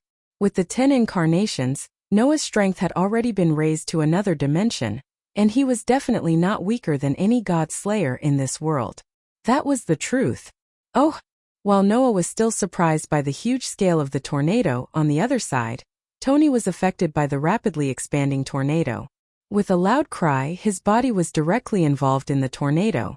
A sword that can pierce through all enemies with a single wave. In order to deprive all life, host the glory Tony, who had seen with his own eyes the fate of the buildings involved in the tornado, did not hesitate to chant the spirit of words. His right hand that had turned into steel flashed with a silver radiance and poured into the knight's sword. Clang! In the next moment, a brilliant sword light suddenly appeared from the tornado. From top to bottom, it pierced through space and swept past the huge tornado that was still expanding in an extremely orderly manner. Poochie! Under the slash of the magic sword that could cut through everything in the world, even the tornado that was comparable to a natural disaster trembled and was neatly cut in half. When Noah saw this, he reacted to the situation and instinctively chanted the spirit of words. Wind, wind, don't let the enemy escape. Offer up your final glory. As soon as his voice fell, the tornado that was neatly cut in half stagnated. Then, as if something had expanded from within, it suddenly exploded. Boom! Amidst the violent loud noise, the huge tornado directly exploded, turning into a shockwave that spread out in all directions. Chapter 485. Boom! The loud sound that made people's hearts shrink turned into a sound wave, reverberating under the dark sky and constantly reverberating like an echo. The huge tornado suddenly burst open, turning into an impact wave that surged in all directions like a tide, covering every corner of the surrounding area. Pa pa pa pa. At this moment, whether it was the ground, the asphalt road, the buildings, or the vehicles parked around, they were all swept up by the violent impact wave, and even crushed by the strong wind pressure, turning into small pieces of debris that shot around like bullets. As a result, even Noah himself was affected by the shock waves. His body was blown away, and he did not know how many times he rolled in the air before he reacted. He used the power of the storm incarnation to calm down the wind that was acting on his body and summoned by himself. It was not until now that Noah finally understood what the incarnation of the storm was all about, and what it meant to be able to cause a strong storm. The storm in this sentence didn't refer to the literal storm, but violent wind, including gale, whirlwind, typhoon, and even tornado. These winds that could be called violent could be caused when Noah used the incarnation of storm, and they could be freely controlled by Noah according to his will. Of course, because it was the first time he used the incarnation of storm, Noah couldn't control the power of storm at will. As a result, he summoned the largest tornado. If the tornado just now continued to expand, then, in the end, even the whole of Italy could be covered with a supergiant tornado, and it would really destroy the whole of Italy. However, at that time, whether Noah's curse power could support the expansion of the tornado to the extent that it could cover the whole of Italy was unknown. Noah, who had calmed down the wind, landed on the ground and looked forward, and then his expression became wonderful. Gone. Everything was gone, as far as the eye could see, except for the place behind Noah and an unknown distance away. The asphalt road, buildings, cars, and the ground that should have existed there had all disappeared. What was left was only a huge deep pit, and scattered pieces of debris of various buildings, asphalt roads, and cars all over the pit. Seeing this scene, Noah's heart started to beat uncontrollably. It was caused by the shock of his current power and the fear of the consequences. Erica and Liliana should have gone to evacuate the crowd, right? After glancing around the deep pit, Noah, who found no trace of anyone, murmured this sentence like a prayer. If he didn't know that Erica and Liliana would definitely evacuate the crowd the moment he walked out of the hotel, Noah wouldn't have directly confronted Tony. Now, Noah could only pray that Erica and Liliana could evacuate the crowd in time. Otherwise, he would really be guilty. Ha ha ha ha. At this moment, a loud laugh sounded from one of the piles of debris in the huge pit. You're indeed worthy of being my opponent. You've just become my kind, and you already have such a degree of power. I was right about you. Tony, who was laughing joyfully, pushed away the debris piled on top of him and stood up with a bang. Taking a closer look, Tony was not injured at all in the impact that seemed to be able to destroy the world. This was because nearly 100 cuneiform imprints appeared around Tony as if they were protecting him, and they were slowly fluctuating. Noah recognized those characters. They were the runic characters that originated from Northern Europe. Of course, that was not the runic magic that Noah had mastered before, but the sacred characters that originated from the myths and were mastered and used by the god of magic. That was no longer magic, but the real power of God. The power of authority. In front of him was the huge pit that he created, and behind him was the perfect environment. Standing on the edge of the line, Noah cast his gaze on the cuneiform text on Tony's body, which was the rune text that was fluctuating around Tony. As you can see, this is my second authority. Tony felt Noah's gaze on him, patted his body and lifted his knight's sword. Those people from the parliament seem to call it steel protection. It allows me to transform my entire body into steel. No matter if its weight or hardness, it will be increased to an unimaginable level. With such a body, even that tornado you used just now won't be able to do anything to me. Furthermore, because of the increase in weight, if you were to be hit by my fist, that wouldn't be a joke. Tony laughed. That's practically immortal. But Noah knew it without Tony saying it out loud. As an expert in the field of runic characters, Noah could tell at a glance that the characters surrounding Tony were the steel runic characters. The effect of the characters was similar to the hardened runic characters. Both characters could increase the hardness and weight of the user. However, there were pros and cons when comparing steel and hardened. For example, the steel runic characters could increase the hardness and weight to the level of the toughest steel, but it would also be fixed at the steel level of hardness. On the other hand, the hardened runic characters could be continuously increased. As long as there was enough magic in quantity, it would not be difficult to increase the hardness of steel. However, that was only when compared to the steel runic characters. Moreover, the steel runic characters were at the level of magic. The runic characters on Tony's body were at the level of authority, and there were nearly 100 of them. Perhaps the hardness and weight of his body had reached an extremely terrifying level. It would not be an exaggeration to say that he was immortal. With this body and the magic sword, these two authorities have always been the main components of my battle strength. As for the other two authorities, one of them is basically useless in battle, and the other one will affect me. If I use it, I will only use it when my life is on the line. Saying that, Tony looked at Noah with a burning gaze filled with battle intent. Can you make me use that authority? After saying that, Tony's right hand flashed with a silver light again, and a huge amount of magic power suddenly wrapped around his knight's sword. Noah, who had seen Tony's magic sword countless times, suddenly had a cold look in his eyes. In his mind, the outline of the stone plate connecting the 10 incarnations suddenly turned, and a pointer on the stone plate stopped on another image. Fear those with wings. Both the evil and the powerful fear me because of my wings. My wings will bring you a curse, and the evil will not be able to hit me. A brand new language burst out from Noah's mouth and turned into a new power that filled Noah's body. Then Noah felt it. His vision, senses, and thoughts were all going through super acceleration. On the contrary, everything around him was going through super acceleration. At this moment, Noah obtained a speed that surpassed everything. Thus, Noah took a step to the side. In Tony's eyes, Noah's figure seemed to have turned into a phantom as he abruptly teleported to the side for an extremely long distance. Clang! At the same time, a sword flashed past Noah's original position and landed in the air. Noah, who had entered the super speed state, clearly saw this scene.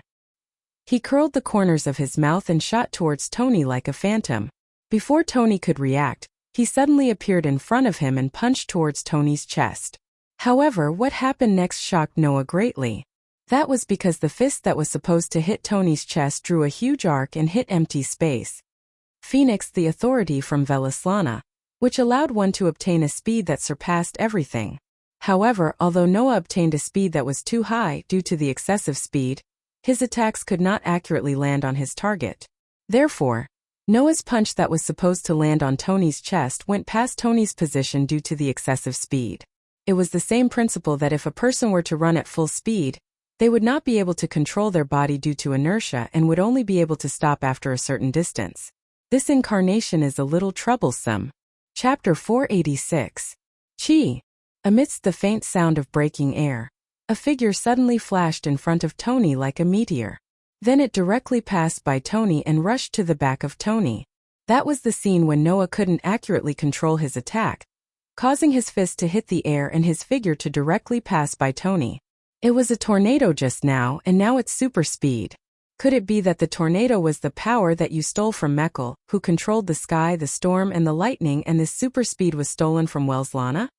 Tony was shocked when he realized what was going on, and his face was brimming with a bright smile.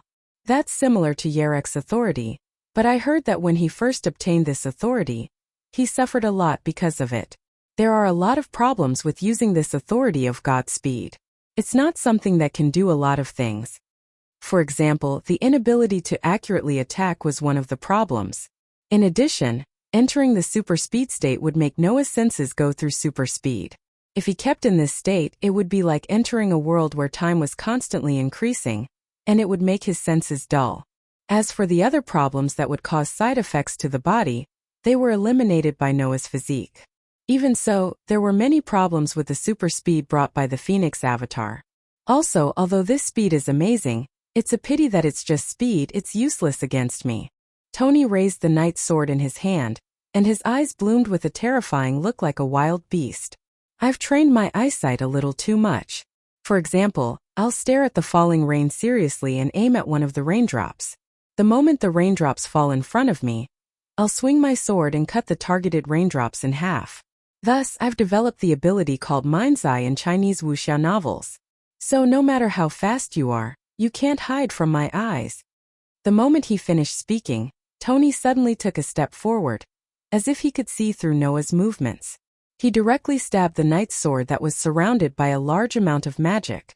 Noah, who was in the super speed state, flashed out as if he teleported. At the same time Tony's sword stabbed out, his body directly appeared in front of Tony's sword. Noah's expression changed at the sudden attack, which was like a foresight. If it was a normal person, they would have directly hit Tony's magic sword. But Noah had superb senses and felt the trajectory of Tony's magic sword in advance. Just as Noah was about to collide with Tony's magic sword, he abruptly cancelled his phoenix transformation and leaped to the side. Clang! In the next second, Tony's magic sword flashed and swept forward, cutting the ground where Noah was originally at into two halves, creating a long gully. The sword didn't lose any momentum and continued forward with a sharp sound. At this moment, Noah's eyes flashed and he once again used the Phoenix avatar. Wong! In the state of super speed, this punch would only land on empty space. However, the moment he raised his fist, Noah immediately cancelled the use of the Phoenix incarnation, allowing his body's speed to return to normal as he raised his fist. The giant that blots out the sky supports the heaven and earth with his hand. I will let this divine power flow into my body. From now on, I will display the ultimate power that no one can match in Noah's mind. The stone plate connecting the 10 avatars rotated from the phoenix to the indomitable giant. Wong! At this moment, Noah felt as though his body had been directly injected with a terrifyingly powerful strength, causing his raised fist to seem as though it could split the heavens and earth. It carried with it an extremely terrifying pressure. At this moment, Tony was still in the posture of thrusting out his sword. Feeling the terrifying pressure coming from behind him, his heart fiercely tightened. Ha-ya! It was only for a moment. Accompanied by a violent roar, Noah raised his fist and suddenly swung it down. The air cracked as if it couldn't bear the weight. Amidst the violent sound of the explosion, a violent wind blew and his fist landed heavily on Tony's back. Dong! Before he could even let out a scream, Tony was smashed into the ground by an unimaginably terrifying force, sinking into the ground. Bang! Like a meteor crashing into the ground, the terrifying force not only smashed Tony into the ground, but also shattered the ground, bursting out a deafening roar. As the ground trembled and shattered, the huge crater that had been created by the eruption of the huge tornado shook, and the range of the crater expanded from the original several hundred meters to a range of over 1,000 meters. In the legends, the god known as the great hero Hercules was a god of strength who could lift the sky. Whether it was Welslana or Mekl, they had a deep relationship with this god of strength. Therefore, Welslana's bull incarnation represented monster strength. When using this incarnation, Welslana would obtain divine power no less than that of Hercules. Mekl's appearance was also based on Hercules, so he also had unparalleled divine power. Giant was an incarnation formed by combining Welslana's bull incarnation with Mekl's appearance. When using this incarnation, one could obtain monster strength that was far beyond the limit. Its power was enough to split mountains and rivers. Just like how the incarnation of Storm became extremely terrifying after fusing with strong wind and storm, the incarnation of Giant became extremely terrifying after fusing with Welslana and Mekl's monstrous strength, which gave Noah a terrifying divine power. Of course, it was not enough to lift the sky, but it was definitely enough to split mountains and rivers. At this moment, the violent earthquake phenomenon affected the entire crater that was over 1,000 meters wide, and even outside the crater. It was as if a shockwave had shaken the ground, slowly spreading outwards. Buildings began to sway, and some of them even collapsed. In the crater that suddenly expanded to over 1,000 meters, the buildings that were originally in the area also sank into the ground and turned into ruins. With a corner as the center, the entire crater cracked open like a spider web. It looked as if a demon was about to break through the ground and crawl out, making people feel a chill down their spine. Hugh! Noah, who had punched the ground, let out a long breath and slowly retracted his fist. At this moment, he felt the superpower flowing through his body and couldn't help but glance at the human-shaped crater in front of him. Don't tell me he's dead? Tony had the steel barrier, which was called the authority of an undying body. Nearly 100 cuneiform runes that could make people as hard as steel made his body's strength reach a terrifying level. However, Noah clearly felt that his punch using the giant incarnation had indeed broken through Tony's steel barrier and landed on his body. Even so, it still brought disaster to the surrounding area. One could only imagine how terrifying the power contained in Noah's punch was. To put it bluntly, even if the giant mecha came in front of Noah was confident that he could turn him into a meteor and disappear into the sky with a single punch. This way, even if Tony had the steel barrier to counteract most of the force, it wouldn't be strange for him to die. However, Noah wasn't worried about this at all. This was because Noah knew how tenacious the life force of the Godslayer was. Even Noah had the elf incarnation that could bring the dead back to life, so Tony definitely wouldn't die so easily. But after being buried for so long, it should be possible to suffocate him to death, right? Noah looked down at the human-shaped crater in front of him and helplessly jumped in after a while. Chapter 487. When the battle between Noah and Tony came to an end, a young girl appeared on the rooftop of a building over 1,000 m away, which was lucky not to be affected by Noah's foul strength. She was a fair-skinned young girl who was obviously not born in the East. She looked like she was only 12 or 13 years old. The young girl had blonde curly hair and an extremely beautiful face. She looked like a delicate doll, but she was not childish at all. Instead, she looked mature and coquettish. If one were to describe Pandora as a sweet and adorable girl who possessed a womanly charm, then this girl would be a little adult who deliberately pretended to be an adult, but was actually an awkward little girl on the inside. This little adult had her eyes closed at this moment. Her body was fluctuating with a faint spell that allowed her vision to leap. She was observing the battle in the center of the giant crater like a clairvoyant. If there was a magician here, then he would definitely be able to recognize that the spell that the girl was using to make her vision leap was the witch's eye magic that only orthodox witches could use. In other words, this young girl who looked only 12 or 13 years old was the most orthodox witch like Liliana. Through the witch's eye magic, the young girl saw Noah jump into the giant human-shaped crater that was created by attacking Tony. She silently withdrew her spell and cancelled the magic. She opened her eyes and stared blankly at the giant crater in front of her. He has just become a god slayer, and he already has such power. He even defeated the King of Swords. Is this the special thing about killing two of the highest gods before becoming a king of god slayers? The young girl was just muttering to herself, but someone immediately answered her. To be honest, I'm very surprised too. A princess-like girl with an extremely noble temperament and an extremely beautiful appearance appeared out of thin air on the rooftop. She looked down at the exaggeratedly huge pit from a distance and let out a bitter laugh. I didn't expect this new king to be able to do this. Sure enough, the kings of Godslayers can't be evaluated by human standards. Hearing this, the young girl seemed to have noticed or expected that the princess would appear here. She turned around calmly, lifted the corner of her dress, and bowed to the noble princess who appeared out of thin air. Greetings, Princess Alice. Lord Guinevere seems to be doing very well as well. Alice returned the compliment with an impeccable etiquette and an elegant smile. Since you've come to Italy, why don't you tell Alice first? Isn't it better for Alice to welcome you? It was very strange for a noble lady in her 20s to a young girl who looked only 12 or 13 years old to use honorifics and etiquette. However, those who knew the situation would know that regardless of appearance, the former was less than 1/10 of the latter's age. Because Guinevere, who stood in front of Alice, was not only the goddess of the earth, but also the god ancestor who had surpassed human wisdom after several reincarnations. Therefore, regardless of whether Alice's respect was superficial or not, the young girl named Guinevere accepted it calmly and said with an elegant smile, "Thank you for your kindness. Actually, I don't like to meet the new king in such a sneaky way. However, if I do it openly, the prince will definitely be more than happy to set up a trap that will make me regret, and then wait for me to step into it myself, right?" As she said this, Guinevere turned her head and looked to the side. Am I right? Black Prince Yurek. As soon as Guinevere's voice fell, a bolt of lightning suddenly flashed from where she was looking. The lightning gradually turned into a human figure, and a man surrounded by electric arcs emerged from it.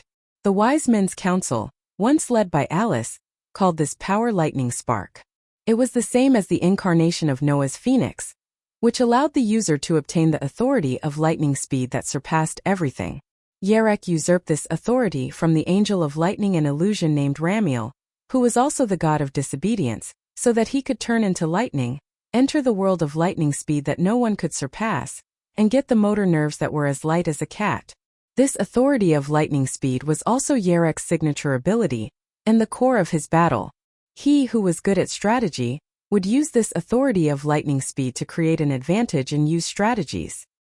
He also knew the operation of lightning speed like the back of his hand, and almost no one could match him. To be honest, Noah, who had just obtained the power of lightning speed, was not just a little bit behind Yerek. To be precise, it should be said that the difference in skill proficiency was not just a little bit. Since you know the enemy's whereabouts in advance, then setting up a trap there first is a sign of respect for the enemy.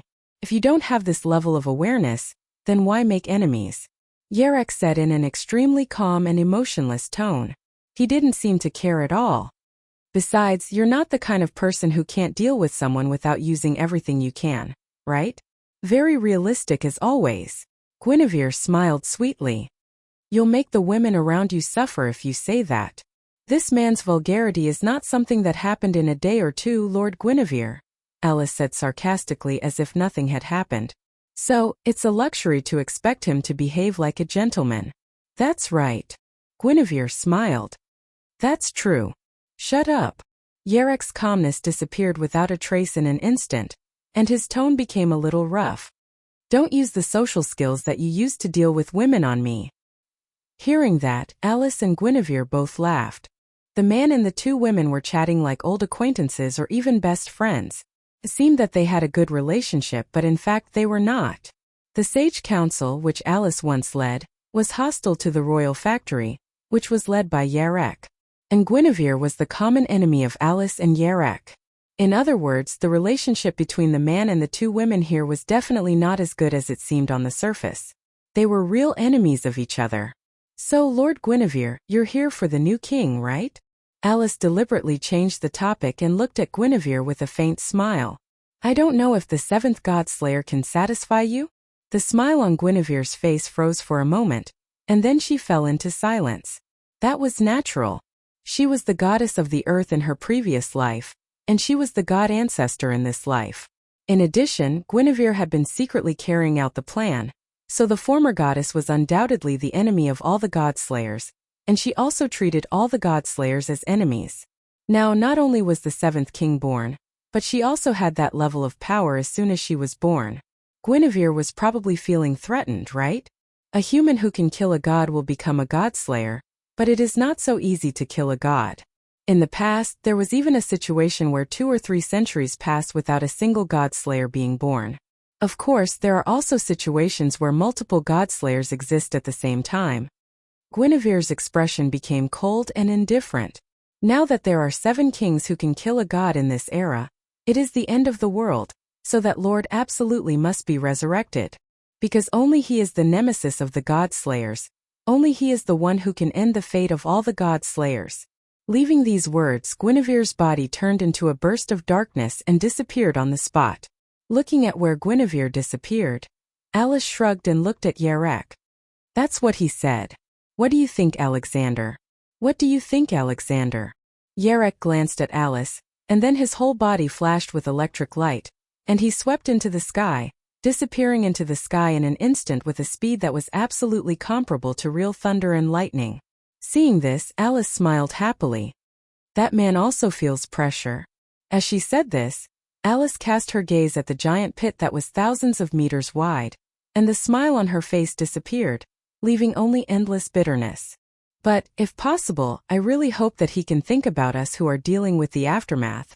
Chapter 488. The next day, in the entire Italy, whether it was the news or the headlines of the newspapers, there was only one piece of news. That was, yesterday, a meteorite fell in the center of Rome, the capital of Italy, turning the ground within a range of more than 1,000 meters into a huge crater. In this huge pit, there was basically nothing that originally existed in this place that was lucky enough to survive. Buildings, asphalt roads, cars, and many other facilities were directly turned into dust and debris under the direct impact of the meteorite. Now, only some sporadic traces could be found in the huge crater. It was as difficult as ascending to the heavens to find something intact except for the exposed rock formations on the ground. At that time, if the residents there were still living as before, it would definitely cause the largest catastrophic casualties in history.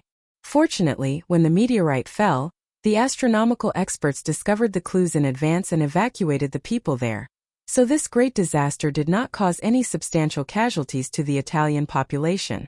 However, in order to restore everything in the huge pit to its original state, to the point where people could live again, it was impossible to do so without using years as a unit of measurement.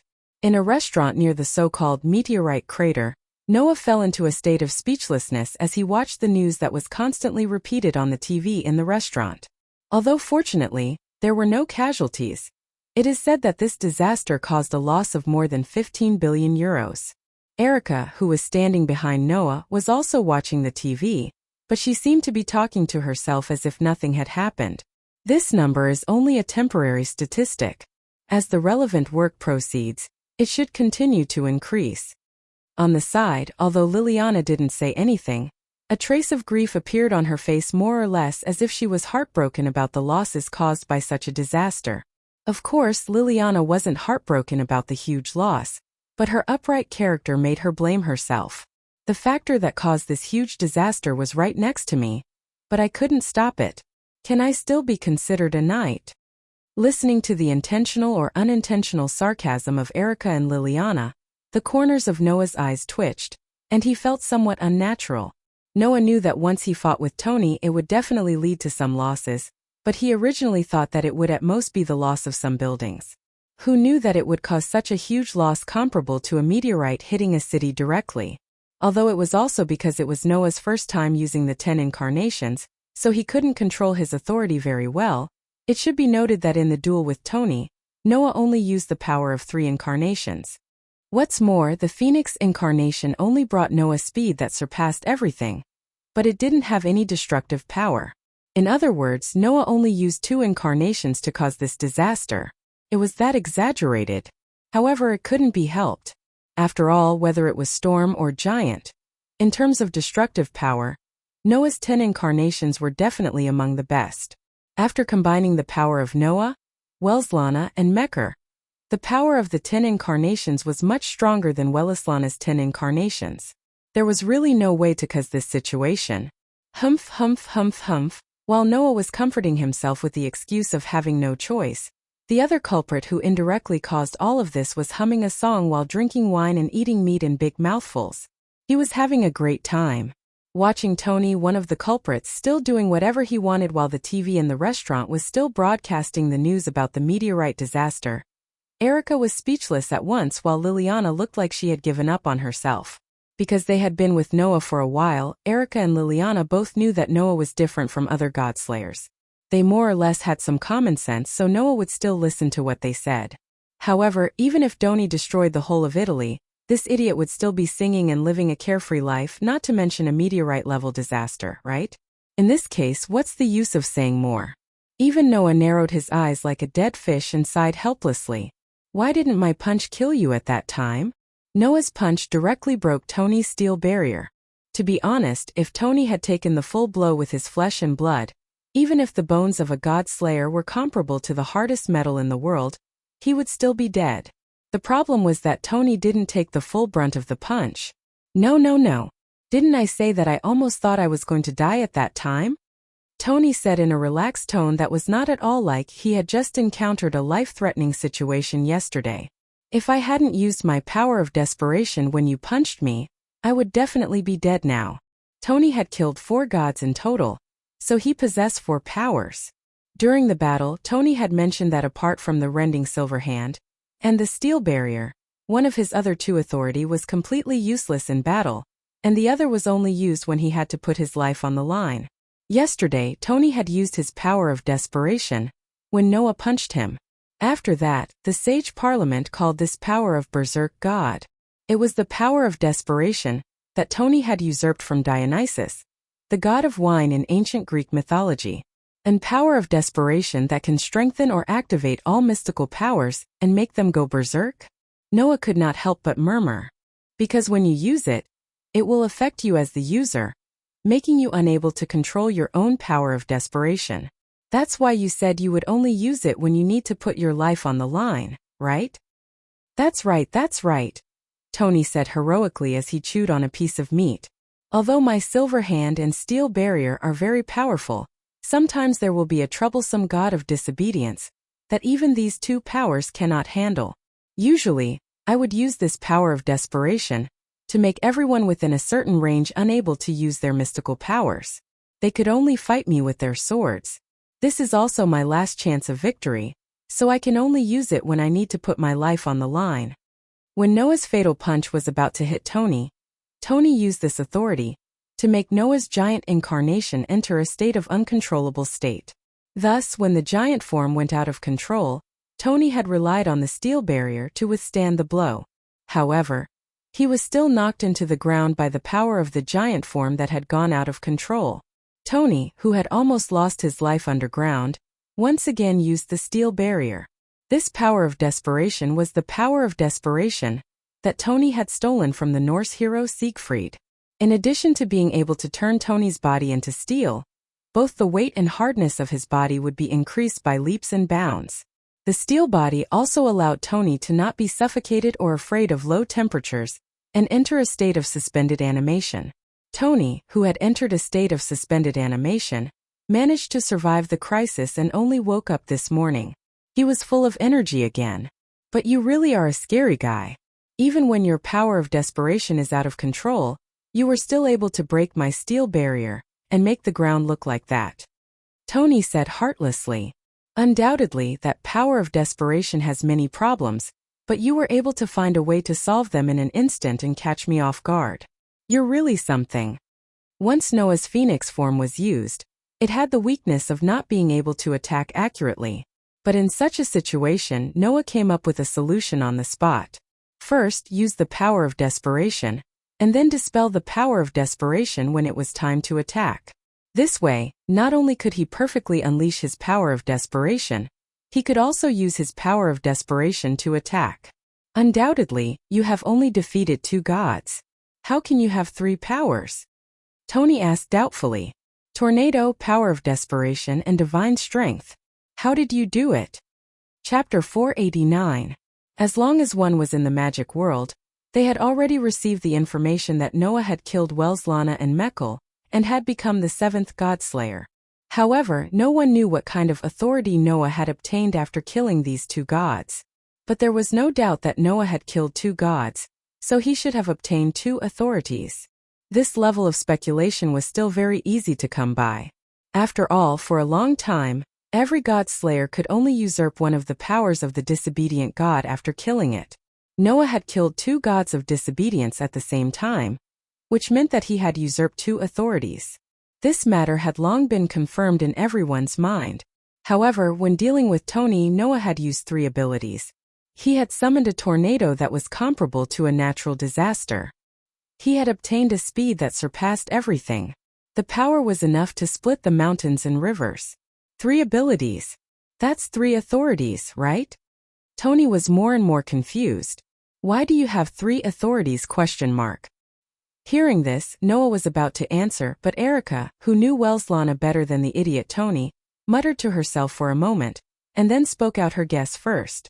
The Demon King of North America, John Pluto Smith, defeated the god of disobedience named Skatlibica, and usurped the authority called super transformation.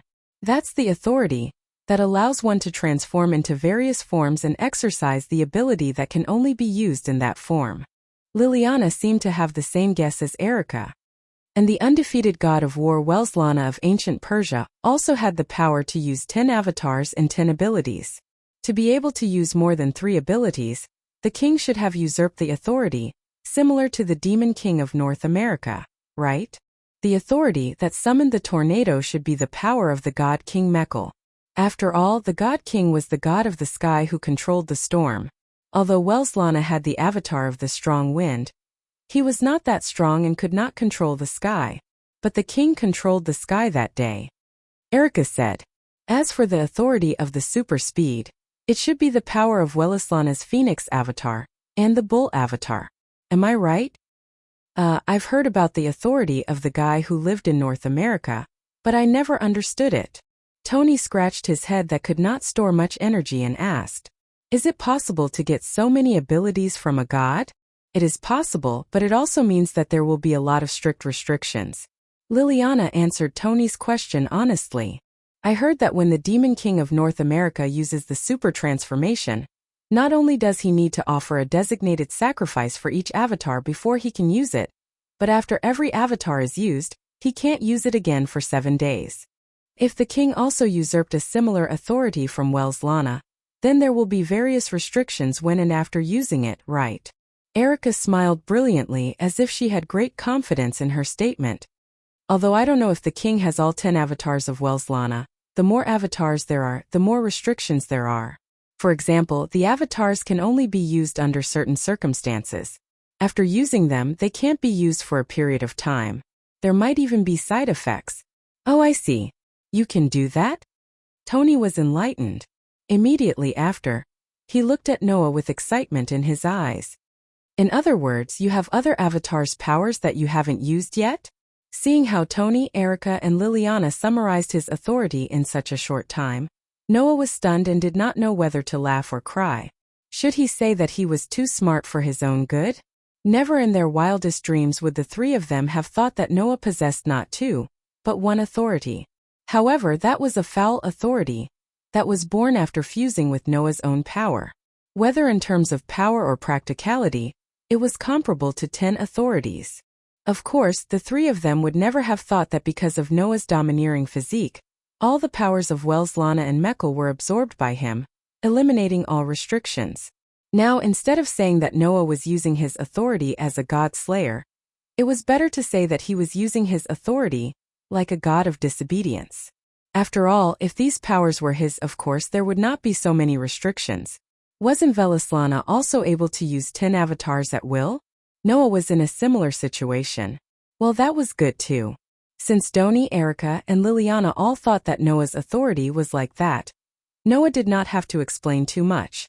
Moreover, this was no obstacle to answering Doni's question. You're right. I still have many avatars that I haven't used yet. Noah admitted readily. I do have 10 avatars, and at least half of them have not been used yet. This sentence first made Erica and Liliana look at Noah differently. More than half of his avatars had not been used yet. More than half of his avatars had not been used yet, and he had defeated the King of Swords of Italy, who had even used his authority? If he were to use the rest of his avatars, how strong would the 7th God Slayer be? This person had just become a God Slayer, less than 3 days ago. Doni's eyes flashed with the joy of a war-crazed warrior. Very well, then let's fight again. Let me see all of your avatars. As soon as this was said, the first one to react was not Noah, but Liliana. Please stop fooling around, Ching. Liliana shouted loudly, pointing at the TV as if she had lost control of her emotions. Look at what you've done. Why are you still fighting? Everyone in the cafeteria was stunned by Liliana's sudden shout. They looked at her with a strange expression on their faces. Lily, Erica said as if she had a headache. I know you're a righteous girl, but you don't care about anything when you're agitated. If possible, I really hope you can change a little. Only then did Liliana react. Her pretty face was flushed red, and she quickly bowed and apologized to the people around her. Only then did she get rid of the strange gazes of the people around her. Salba Lei Ching. Perhaps it was because she was too ashamed and angry. The way Liliana looked at Tony had become unscrupulous and had a murderous aura. If you continue to mess around, I'll inform Andre and ask him to take you back. Ugh. Doni was speechless. Forget it, we've already fought once anyway. It's better to leave the outcome of this battle to the next one. Anyway, my best friend is my lifelong opponent. I've already realized this kind of thing. If we're in a hurry to decide the outcome, it will make our lives boring in the future. After saying that, Doni's expression suddenly became cheerful, and he said to Noah, Oh right. What do you plan to do next? If I remember correctly, you don't have anywhere to go, right? You rascal, you remember such unimportant things quite clearly. Noah's mouth twitched. And then he sighed and said snappily, "Why?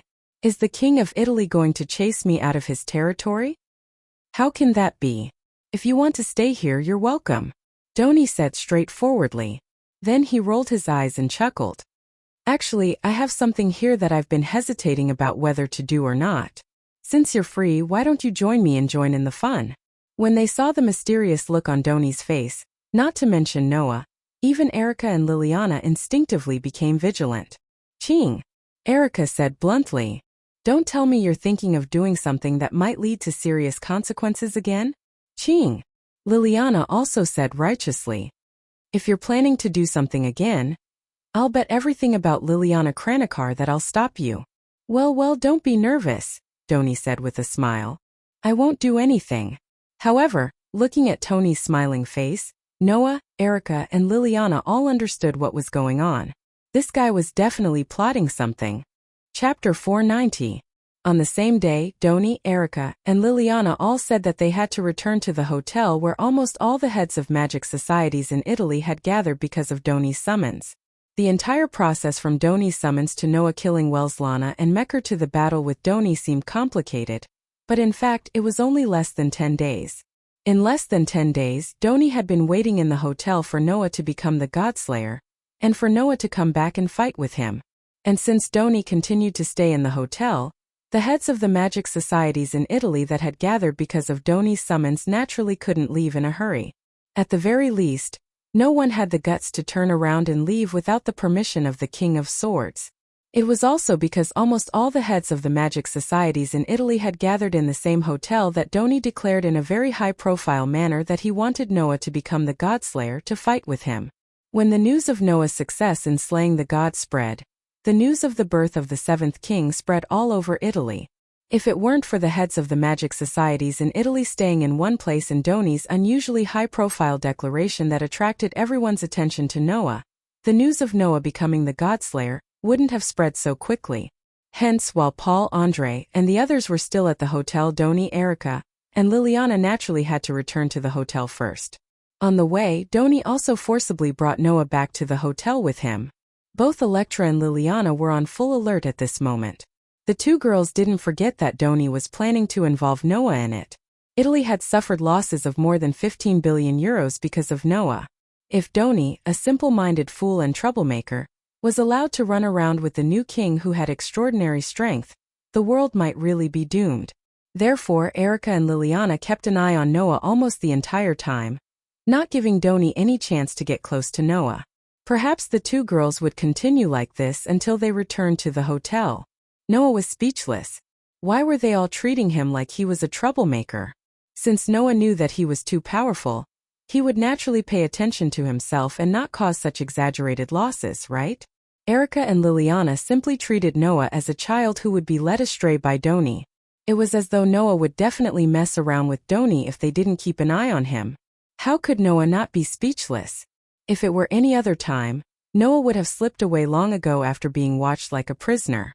But since Erica and Liliana were watching him, Noah had no choice. After all, when he was in Sardinia, Noah relied on Liliana's spirit vision to know the true body of the god of disobedience that he had to kill.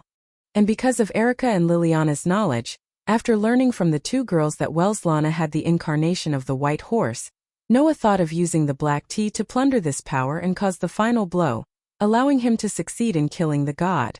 If it weren't for Erica and Liliana, it was really unknown whether Noah could succeed in killing the god. In addition, Erica and Liliana saved Noah, who almost fell into the sea. After saving Noah's life, Noah didn't really escape and allowed the two girls to watch over him all the way back to the hotel. Kings. Greetings, kings. As soon as they returned to the hotel, the people in charge of the Italian magic associations who were still in the hotel all came out to greet Noah and Doni as if they were VIPs. Doni accepted it calmly, and Noah had no intention of correcting him. After admitting in front of Erica and Liliana that he had to deal with the god of disobedience as the god of disobedience, Noah was mentally prepared for this and naturally wouldn't correct the behavior of others who treated him like an emperor. In Noah's view, this was just a deal. If others worshipped Noah as their king, then Noah would deal with those gods when the god of disobedience caused trouble for these people. It was just a deal. And this was also the ultimate interpretation of the relationship between the god of disobedience and the related people in the magic world in this world. Not long after, Paolo and Andre walked out of the crowd. "Hey Andre." Doni greeted Andre warmly. "My friend, I'm so happy to see you so energetic." "Don't call me that. You're a moving piece of trash. You're the most annoying scum." Andre scolded Tony as soon as he stepped forward. "I knew you would cause so much trouble. That's why I needed to stop you. But you tied me up and threw me into the inner room of the toilet. You're not human. Bastard." Upon hearing this, Noah, Erica, and Liliana finally understood what ridiculous things Doni had done in order to fight Noah. But if they thought about it carefully, it made sense. Knowing that Noah had become a god of disobedience, Doni couldn't wait to fight with Noah. It was impossible that Andre didn't know how much trouble a head-on conflict between the two kings would cause, and it was impossible for him not to stop it. But in the end, Doni tied Andre up, threw him into the inner room of the toilet, and then rushed out to look for Noah? At this moment, everyone, including Noah, looked at Andre sympathetically. Being the butler of such a troublemaker in human form, Andre would probably suffer from mental weakness, dementia, and depression for the rest of his life. "How pitiful, Uncle." Erica bowed to Paul. "Erica Browntree has returned safely. It's good that you're back." Paul looked at Erica with satisfaction. "I've heard about your performance. If possible, I really hope you haven't heard about it, Uncle." Erica sighed. "This time Erica Browntree didn't have the chance to be active at all. As expected, even the Lord is jealous of my talent and depriving me of the opportunity to express myself?" Erica was as self-righteous as ever. "This is your first time facing a real god. It's amazing that you can do this. I heard that you also saved the king. That's a great contribution." Paul comforted with a wry smile and nodded to Liliana. "Thank you for your hard work, Miss Liliana." "No," Liliana replied seriously. "It's my duty as a knight. All in all, both of you performed well.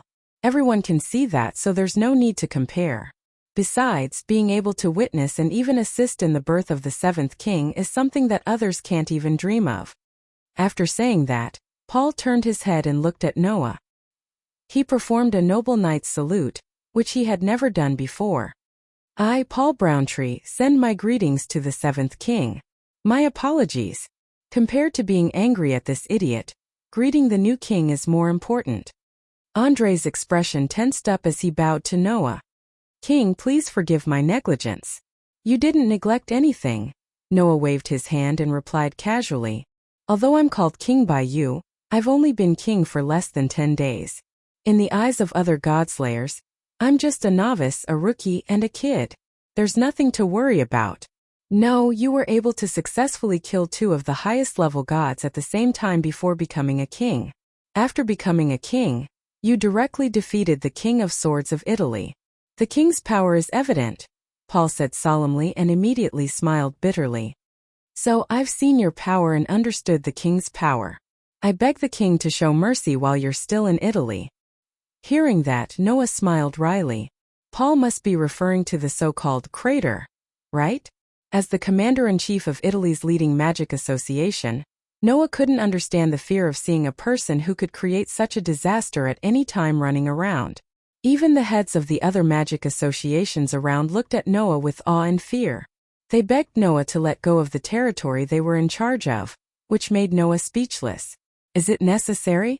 Chapter 491. Late at night at this time, except for some night owls who specialized in moving at night, most normal people had already fallen asleep. In an extremely luxurious room, Noah, who was lying on the bed, suddenly opened his eyes. He got up, took his clothes down from an extremely luxurious hanger, put them on and went to the window.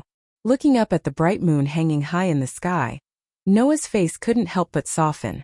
Even in Italy, the moon is so beautiful. Leaving these words behind, Noah walked out of the luxurious room. With the soft sound of the door closing, the entire room returned to a deathly silence. There was no longer any life in the room. At the entrance of the hotel where all the heads of the magic associations in Italy gathered, Noah slowly walked out of it. The streets were brightly lit. Even at night, the street lamps beside the road were still working tirelessly. Some of the buildings on both sides of the road had been completely turned off, but some, like the hotel, could still be seen through some windows, illuminating the entire dark world. Looking at the few vehicles driving back and forth on the road with their headlights on, Noah took a deep breath of the cold night air, turned around, and was about to walk in another direction when a voice sounded at the entrance of the hotel. "It's so late. Where are you going instead of resting in your room, Your Majesty?" Erica and Liliana, who were dressed as neatly as Noah, appeared at the entrance of the hotel. Erica looked at Noah with her usual confident eyes while Liliana's expression was as solemn as a sculpture. However, both of them fixed their eyes on Noah and didn't leave him. Noah was puzzled. "Why are you here?" "Of course we noticed that Your Majesty left the room," Erica said bluntly. "Don't you know that Lily and I are living in the 2 rooms next to yours, Your Majesty?" "Is that so?" Noah was even more puzzled. "Then why are you living next to me?" "Your Majesty, please don't ask a question you already know the answer to. How can we not look after Sir Barrett when he wants to take you to do something stupid?" Liliana sighed. "We really don't want to see another disaster like the last one. Please forgive us, Your Majesty." "I understand what you mean." Noah shrugged. "That's why I left, isn't it?" Erica and Liliana were both stunned and shocked. "Left?" Erica said in surprise. "Your Majesty, are you leaving this place?" Hearing Erica's question, Noah asked in return, "Is there a reason why I have to stay here?" Erica was speechless.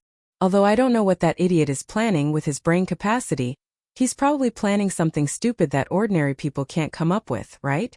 Noah curled his lips. "The last duel was because that idiot helped me slay a god, so I accompanied him. But this time I don't want to continue accompanying him. Besides, Italy is also that idiot's territory, so it's normal for me to leave, right?" Tony seemed to be planning to involve Noah in his plan. As for that idiot, not only would he not be discouraged if Noah beat him up, he would also be more than happy to draw his sword and fight with Noah. If Noah scolded him, with that idiot's personality, he would definitely do his own thing and would not listen to others' advice. In that case, Noah might as well leave. In that case, no matter what that idiot planned to do, it would have nothing to do with Noah and he wouldn't be involved in it. But Liliana couldn't help but step forward and ask hurriedly, "Where do you plan to go?" Upon hearing her words, Noah twitched his brows. "Why? Do you intend to continue monitoring me?" This time, even Liliana was at a loss for words. How could Erica and Liliana's little tricks hide from Noah? Even though they said that they were staying next to Noah's room to prevent him from getting involved in that idiot Tony's stupid plan, this also meant a certain degree of monitoring, right? After all, Noah had a tremendous power that could cause catastrophic losses, even if he casually cast a spell. No one could feel at ease letting such a dangerous person wander around. It was due to this that Andre was around Tony, who also belonged to the category of dangerous people. Andre also had the role of monitoring Tony and preventing him from doing anything stupid that would lead to huge losses. "It's not that I can't understand your concerns. I'm sure you will still be worried no matter what promises I make. But to be honest, if you treat me like a prisoner, you will only piss me off. That's not good, right?" Noah crossed his arms and looked at Erica and Liliana. "I don't want to be monitored everywhere. If you continue to be so unscrupulous, even though you are my saviors, I will consider learning from Tony and learning from him. I will tie you up and throw you into the toilet before leaving." The corners of Erica's and Liliana's eyes twitched at the same time and strong resistance surged on their faces. Not to mention Erica, who had great confidence in herself and always emphasized glamour. Even Liliana, who had always adhered to her knighthood, would probably pass out because of the excessive humiliation if she was tied up and thrown into the toilet, wouldn't she? As for resisting, it wasn't a matter of whether they wanted it or not, but whether they could. Not to mention how terrifying the authority of the 7th king of the God Slayer in front of him was, even before he became a God Slayer. In terms of swordsmanship alone, this man blocked the magic sword of Italy's King of Swords, and easily defeated Liliana. Therefore, if Electra and Liliana resisted, Noah could have easily taken care of the 2 famous prodigies without using his authority, couldn't he? Kaching seemed to have said that you don't have anywhere to go, right? Erica changed the topic. "Although I don't know what's going on, you just left like this. Do you have anywhere to go?" "It's true that I don't have anywhere to go, But that doesn't mean that I don't have anywhere to go. Noah shook his head and looked up at the sky again. Even without that idiot Tony, I would still leave this place. Why? Liliana asked subconsciously. Noah smiled calmly and said, because I have something that I have to find. Noah had two purposes for coming to this world. The first purpose was to find a way to increase his strength, to at least increase Noah's own strength to the point where he could defeat Hades and protect his companions and family. Noah had already completed this purpose. After killing the undefeated god of victory and the king of gods in the Mediterranean Sea, he absorbed all the power of Welslana and Mekhl and fused it with his own power, giving birth to the authority of the 10 incarnations and becoming the God Slayer. Now, compared to before, Noah's strength could be described as earth-shattering. It was no longer the same. With his current strength, it wouldn't even take much effort to deal with Hades. Therefore, Noah could focus on completing the second purpose. Find the world fragment. No matter what the reason is, there's no need for me to continue to stay here. Noah spread his hands. So let's part ways here. After that, Noah turned around, waved his hand at Erica and Liliana, and walked to the other side of the hotel. It's not bad to have someone to send me off before I leave. Looking at Noah's back gradually walking away, Erica and Liliana opened their mouths at the same time as if they wanted to say something, but in the end, they chose to give up. They stared blankly in the direction where Noah left and did not speak for a long time. After leaving the hotel, Noah walked along the sidewalk that was still crowded even at night and walked forward aimlessly. Although I'm looking for the world fragment, the world hasn't given me any clues about the whereabouts of the world fragment. Where should I go to look for it? As he walked forward, Noah, who was thinking about this question, suddenly frowned after a while. He suddenly raised his head and looked ahead. On the opposite side of the street, a young girl slowly walked over. The moment he saw the girl, Noah's body suddenly straightened up without any reason, and his limbs were suddenly filled with strength. His body automatically entered a state of battle. Chapter 492. On the street where one or two people would pass by every once in a while, Noah's gaze met with the girl walking towards him, causing the surrounding atmosphere to become heavy all of a sudden. The girl suddenly stopped and stared at Noah's face. She was a very beautiful girl. She looked to be about 13 or 14 years old, and her height was only half of Noah's. She was a standard girl that people would think of as a child. However, such a girl not only had an angelic face, but also had a kind of beauty that ordinary people could not understand. It turned into a temperament that rippled around the girl's body, making the girl extremely eye-catching no matter how one looked at her. However, the passers-by who should have been distracted by the girl's beautiful figure didn't seem to be able to see her. Or rather, they didn't seem to be able to sense her existence. Even when they brushed past her, they continued to walk on their own, their footsteps not pausing for even a moment. It seemed that only Noah was able to discover the girl's existence. Thus, Noah saw the girl's appearance clearly. For example, the silver hair that was not too long or short, as if it had melted into the moonlight. Also, the pair of snake eyes that were as deep as the night, darker than Noah's eyes. That's right. It was the snake eyes. From the girl's eyes, Noah clearly saw that for a moment, the other party's eyes were like the eyes of a snake, and a flash of light in the night like the eyes of an owl.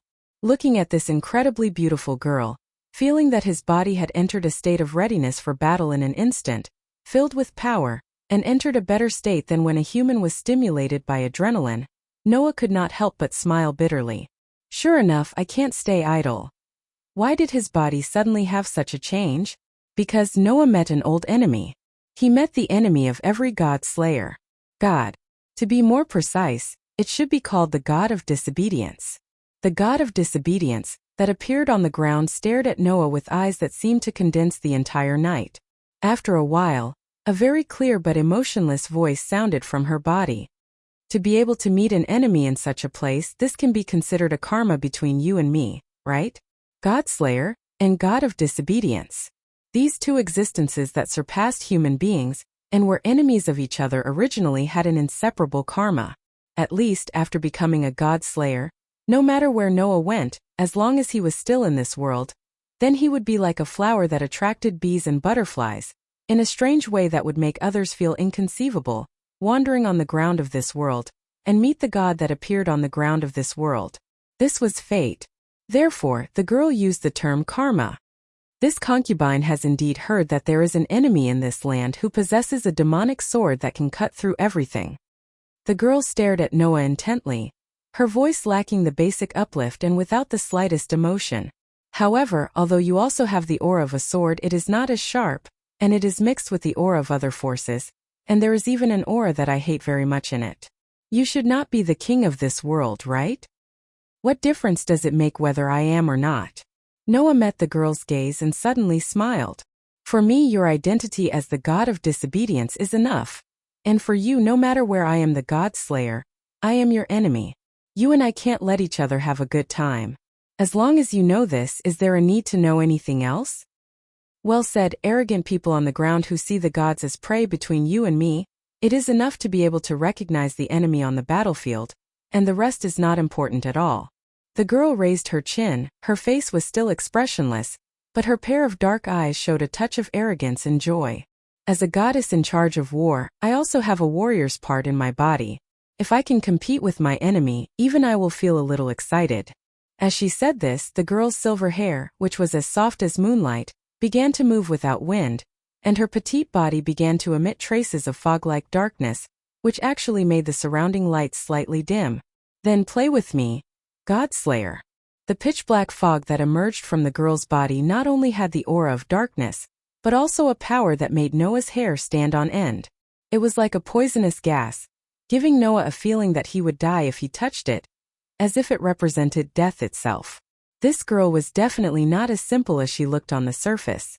No, it should be said that from the surface, it was absolutely impossible to understand what kind of power this girl had that made people's hair stand on end. However, there was no doubt that this girl's oppressive power, or divine power, was no weaker than Welslana and Mekkel, who Noah had killed before. In other words, in terms of level, this girl in front of him was also a god of the highest level. However, for some reason, Noah's sensing ability seemed to capture something strange in the girl's aura. It was like a cake with a piece missing, which was out of place and very incomplete. Have you noticed this concubine's flaw? The girl's dark eyes flashed, as if she had seen through something, and cast her gaze on Noah. To be able to sense that I lack a snake, god slayer. You are not simple, but even if I am not complete now, I still have the power to compete with my enemy. Not complete. I see. This goddess who came from nowhere did not seem to be in a complete state, so she gave Noah a feeling of incompatibility. In other words, even if this goddess in front of him was a god of the highest level, before she recovered her complete state, her power would definitely not be as strong as Welslana and Mekkel at full power, right? With this thought in mind, Noah immediately relaxed a lot. He looked around and found that there were still pedestrians around them. When he saw that they were approaching, he looked at the girl. It's not easy to fight here, let's change a place. There's no need for that. The young girl frowned and looked around. If you feel that the surrounding humans are too much of a hindrance, then let me use my death word spirit to eliminate them all. After saying this, the dark fog on the girl's body suddenly rose and spread to the surroundings. Seeing this, Noah narrowed his eyes and smiled indifferently. I'm sorry, although I don't know what you are planning to do, I said to change a place, so I have to change a place. I don't mean to ask for your permission.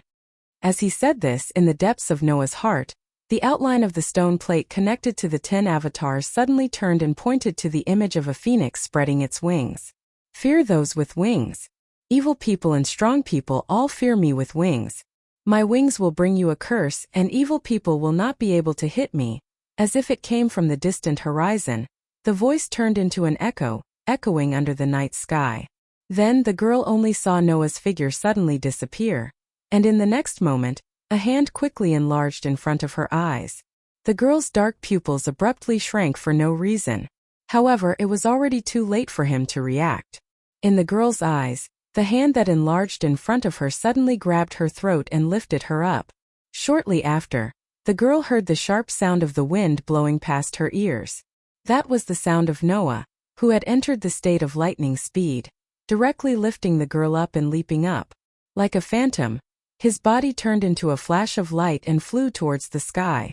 When Noah used the Phoenix avatar, not only could he obtain a speed that surpassed everything, his body would also become abnormally light.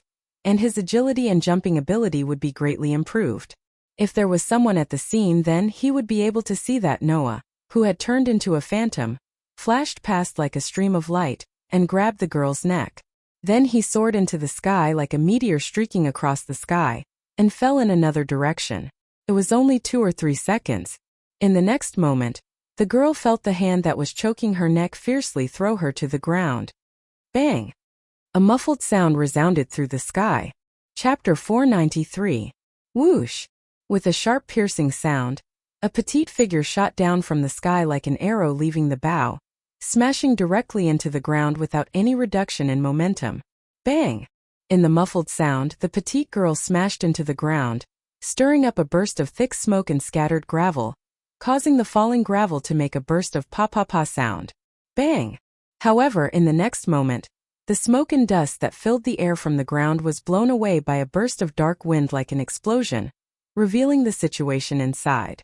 The girl, whose whole body was fluctuating with a deep mist-like darkness, stood in the middle of the dark wind without the slightest injury, but her eyes were slightly hazy as she looked forward. Noah, who had appeared in front of the girl out of nowhere, looked around as if there was no one around and nodded in satisfaction. I thought I wouldn't have a chance to come here again, but I didn't expect that I would use this place as a battlefield for the second time. However, it seems that this place is really suitable. Only then did the young lady react as she surveyed her surroundings. Soon after, she discovered that she was in a terrifyingly huge pit. The giant pit was quite wide, at least more than a kilometer in size. The inside of the giant pit was filled with scattered debris and gravel of various buildings. The ground was slowly cracking like a spider web, as if something was about to drill out from the ground, which made one's hair stand on end. Impressively, it was the giant pit caused by the battle between Noah and Tony. No one will come here again. Even if there is, no one will come to this barren place at night. Noah looked straight at the girl and shrugged. Don't you think it's good to use this place as a battlefield? The girl did not answer Noah's teasing words, but stared at Noah for a while and suddenly said, "Some time ago, I felt that there was an unusually strong curse power in this place. I was originally looking for a snake, but I became interested. With the idea that it's not bad to go a little further, I came here." That was why Noah had coincidentally met the god of disobedience in Rome, Italy, who had blended into the crowd. Now that I think about it, the only ones who could create this place, other than us gods, are you god slayers. The girl's eyes flashed. King of god slayers, is this temporary battlefield created by your power? Like I said, that kind of thing is not important at all. Noah slowly withdrew his sloppy expression and said calmly, "I'm sorry. Although I have no enmity with you since you've become a god slayer, and judging from your behavior just now, you don't seem to care about the lives of humans. In order to prevent you from causing unnecessary trouble, I'll have to ask you to leave." A strong curse power burst out from Noah's body, like a burning flame, rising from Noah's body, causing Noah's coat and clothes to flutter without any wind. "After all, the people here serve me as their king. As a deal, I've already decided to take care of you, god of disobedience, for them." Seeing Noah's body constantly fluctuating with curse power, the girl finally smiled. Her smile was unusually happy. She looked exactly like Tony. The girl was also happy for the upcoming fierce battle. Amazing power. Only with such power can you be qualified to be a god's enemy and have the ability to wield your sword and kill us gods, the girl said with joy from the bottom of her heart. "However, God Slayer, there's one thing you're wrong about. It's not that we have no enmity. You're the king of god slayers and I'm a god. We're enemies, don't forget this." "Thank you for reminding me." Noah's eyes gradually narrowed. "Then let's begin." The moment the words fell, the atmosphere in the huge pit suddenly exploded like a volcanic eruption. Just when Noah was about to make his move, the girl's face suddenly stiffened. She suddenly turned her head and looked at the other side of the night sky. This feeling, seeing the girl suddenly turn her head and look in another direction, the oppressive aura on her body suddenly stagnated and showed signs of decreasing. Noah frowned. "What are you doing?" The girl ignored Noah and just stared blankly at the other side of the night sky. After a while, she turned her head and looked at Noah. The mist-like darkness on her body shrank back into her body. "What's your name?" Didn't I say that it's not important? Noah's brows furrowed even tighter. If you want to know before you're willing to fight, then it's fine to tell you. My name is Noah Doria. Noah Doria. The girl repeated the name a few times as if she wanted to remember it. Then she nodded. Let's leave this battle for later. Noah was stunned. Although running away from the battlefield is beneath the dignity of a goddess, I am the goddess of war. Running away and retreating is also an important part of war. Regrouping and regrouping is definitely not something to be laughed at, the girl said with an emotionless voice. Moreover, I have to admit that at this time, even if I fight you, I will most likely lose before I retrieve the snake. That is a loss of composure that I cannot allow. So let's wait for me to recover my complete Trinity form before we fight again. After saying that, the girl's petite body was gradually covered by a layer of darkness that emerged from the ground. Only a pair of dark eyes stared straight at Noah, rippling with dense darkness. Finally, let me tell you my name. I am Athena, the goddess of wisdom and war who appeared here in order to retrieve the snake that was lost in ancient times. I am also the queen of the gods who had obtained everything in the past and lost everything in the end. Noah Doria, don't forget the name of your enemy. Wait here for the arrival of Athena the disobedient. After leaving these words, the girl who called herself Athena was finally covered by the thick darkness and completely disappeared. Noah could only look in the direction where Athena disappeared in astonishment, his expression becoming extremely interesting. Athena? Athena, one of the most famous Olympian deities in Greek mythology? The goddess of wisdom and war? Like Pandora, Athena was the most famous goddess that everyone was familiar with. It would not be an exaggeration to say that she was the most famous goddess. Although this goddess who called herself Athena appeared in the form of a small, like Pandora, the aura of the highest god on her body made Noah believe that this was the case. Moreover, for a god, their name was equivalent to a part of their power. This was because the essence of a god came from mythology, and the most basic factor that formed a myth was naturally their name. Therefore, as long as a god was a god, they would either not report their name, or once they reported their name they would never report the wrong name. This was certain. But if the other party was really Athena, then it would be troublesome. One must know that Athena was not only the most famous goddess of wisdom in Greek mythology, but also the goddess of war who ruled over war. Her father was the king of the gods in Greek mythology, Zeus. Her mother was the primitive goddess of wisdom, Metis. No matter which one, they were extremely famous gods. Do I have to meet such a famous god every time? Noah's frown deepened. Moreover, she said that she was the queen of the gods who had obtained everything and lost everything in the past. She also said that she was incomplete and had lost the snake. What is this snake? Also, what is the form of the Trinity? The more Noah thought about it, the more puzzled he became. Could not be helped. Although Athena was super famous, she was only famous in name. As for the core of the myth that formed Athena, if one did not really study it, it would be impossible for most people to know about it. With this thought in mind, Noah closed his eyes slightly and fully activated his sensory ability, bringing everything around him into his control. The entire range of his sensory ability was clearly reflected in Noah's mind, giving Noah pieces of information and information. Not long after, Noah felt a trace of aura. He opened his eyes and used the phoenix incarnation. His body was like a phantom, like a mirage, and disappeared. Chapter 494. When the sky was bright again, Noah had re-entered the city and came to a restaurant.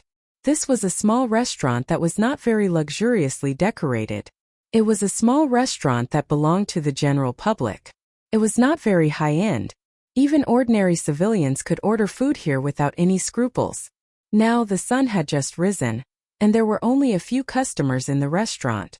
They seemed to be office workers who were rushing to work and were eating breakfast here. However, these people were not in a hurry. They were all wearing casual clothes and eating breakfast with a leisurely look. At this time, these people were eating breakfast leisurely, while watching a TV placed in the restaurant. The TV was broadcasting the news. Moreover, it was the same as yesterday. The news reported that a meteorite had hit the Italian capital Rome, causing a huge crater and a huge loss of more than 15 billion euros. Noah helplessly looked at the news that had been reported countless times. He immediately walked into the restaurant, found a seat and sat down. The waitress who came out to greet him was a 17 or 18-year-old girl. If Noah did not understand Italian, he might be troubled at this time. Unfortunately, Noah was very proficient in the languages of the world. Not to mention speaking, even writing was not a problem. Moreover, after becoming a god-slayer, Noah also gained a very special ability. It was a special ability that all god-slayers had. It was called Thousand Languages, and it allowed people to learn the secrets of magic in any language in just a few days. It was a secret technique that could only be learned by magic experts who had studied magic for many years and had comprehended the profound meaning of the spirit of language. Once one became a god-slayer, this secret technique of 1,000 words would be engraved into the body of the god-slayer, instinctively. Others may spend a lifetime to understand magic, but once a god-slayer succeeds in killing a god and reincarnates, they can automatically learn magic. This made Noah wonder how many times he cheated. However, thanks to this ability, at least in the future, Noah did not have to worry about language problems, even if he went to a world that was not set in modern times. As such, to Noah, the problem of language did not exist anymore. So Noah quickly ordered a cup of coffee to wake up his slightly tired mind because he didn't sleep all night. He looked at the menu and ordered spaghetti and a sandwich. The spaghetti and sandwiches were freshly made, and so was the coffee. It was said that pouring a large amount of sugar into the coffee was the way Italians drank coffee. It was said that the taste of coffee would be very strong, sweet, and fragrant. Back in Sardinia, Erica had said more than once that it had to be drunk this way to taste good. However, Noah preferred to drink black coffee without any sugar. Noah didn't like things that were too sweet. Instead, he had a special liking for salty flavors. In addition, the refreshing effect of black coffee was even more obvious. Therefore, when he drank coffee, Noah drank black coffee directly. In the beginning, he had tasted a lot of bitterness, but after getting used to it, Noah felt that compared to the sweet coffee, the black coffee tasted better. In fact, this was also because of Qingzi's influence. In the world of Night of the Magicians, when they were still living in the manor house, although Yuzhu would make black tea for them every day, and Qingzi also liked to drink black tea very much, whenever there was an important magician job that needed to be done, Qingzi would drink black coffee. During that time, Noah was still learning rune magic in Yuzhu's manor house.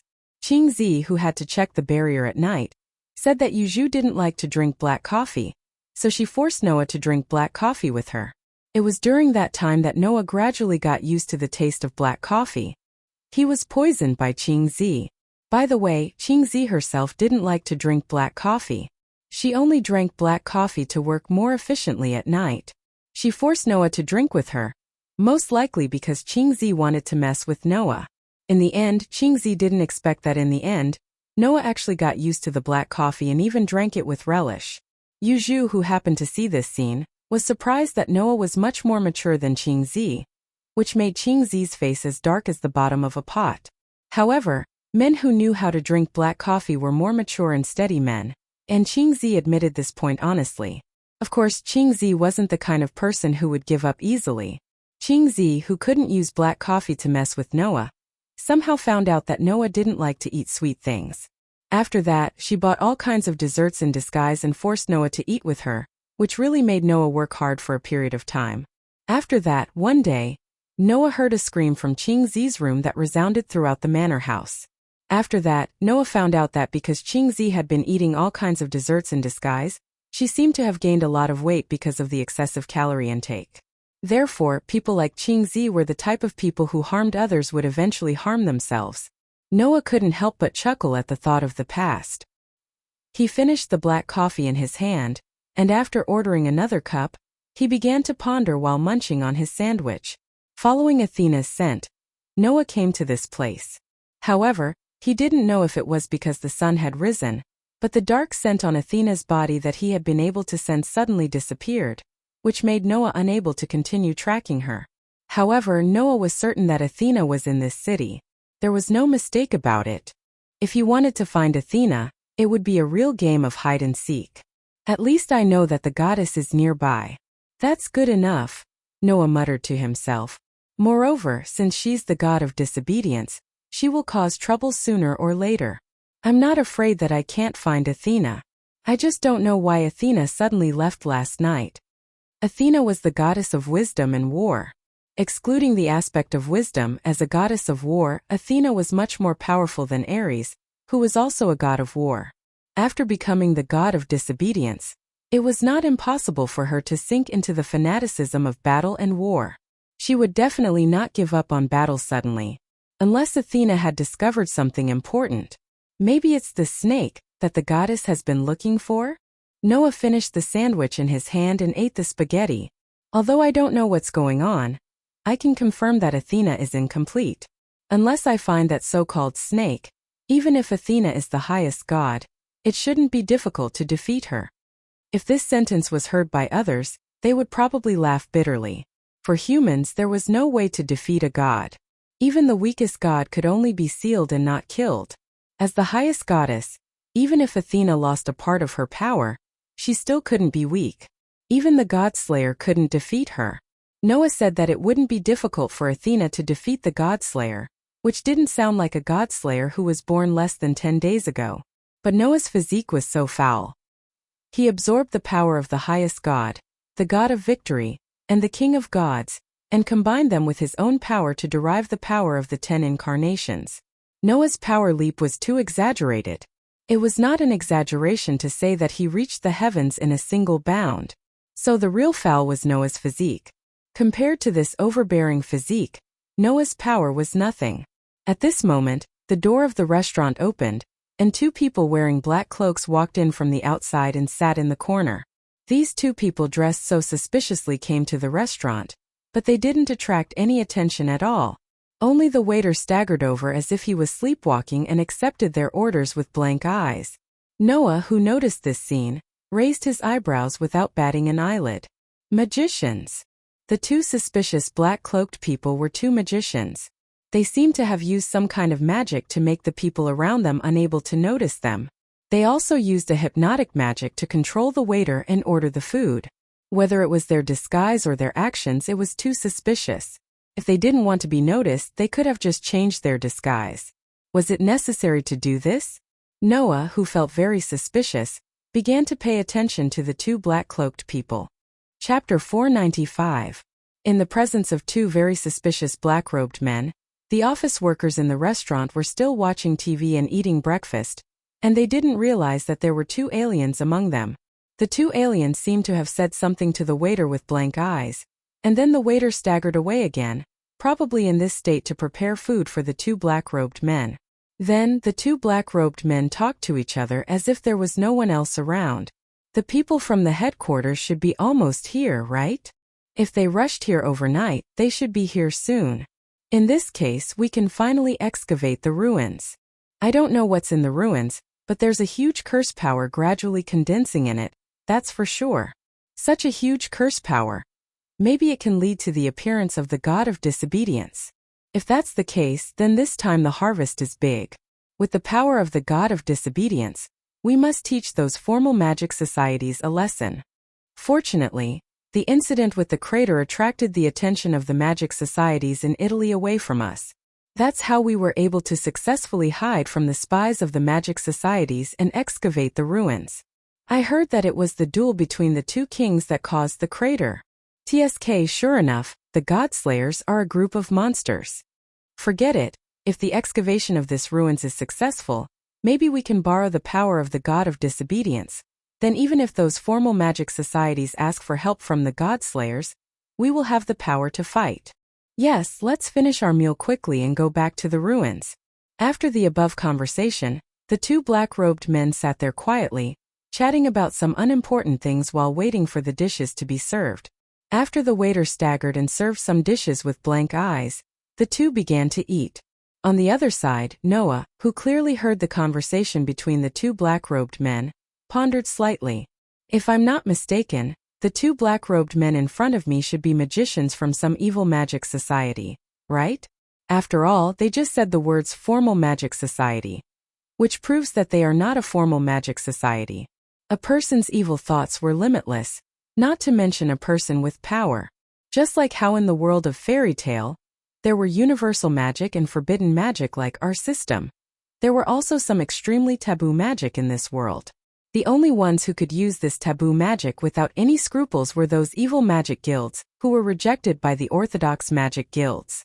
According to the words of these two evil magicians, the society they belong to seems to have found a ruin, and it is very likely to attract the god of disobedience. Because of the duel between Noah and Tony, all the magic associations in Italy were now focusing on the shocking crater, which led to the discovery of this ruin by the evil magic associations. They planned to take advantage of this opportunity to excavate the ruin. Could it be that Athena suddenly left last night because of the appearance of this ruin? Noah's heart jolted. He raised his head and cast his gaze towards the two black-robed men. The corners of his mouth slowly curled up. After the meal, the two evil magicians dressed in black robes walked out of the restaurant and entered the street as if there was no one around. There was a faint fluctuation of magic on their bodies. The two black-robed men used the magic of invisibility that could make ordinary people unable to detect them. They reduced their sense of existence to the lowest level, and no one would notice them. They walked on the street in a dignified manner. After a while, they turned into an alley. The next moment, the fluctuations of magic on the two black-robed men changed, and a magic circle spun under their feet. Duh!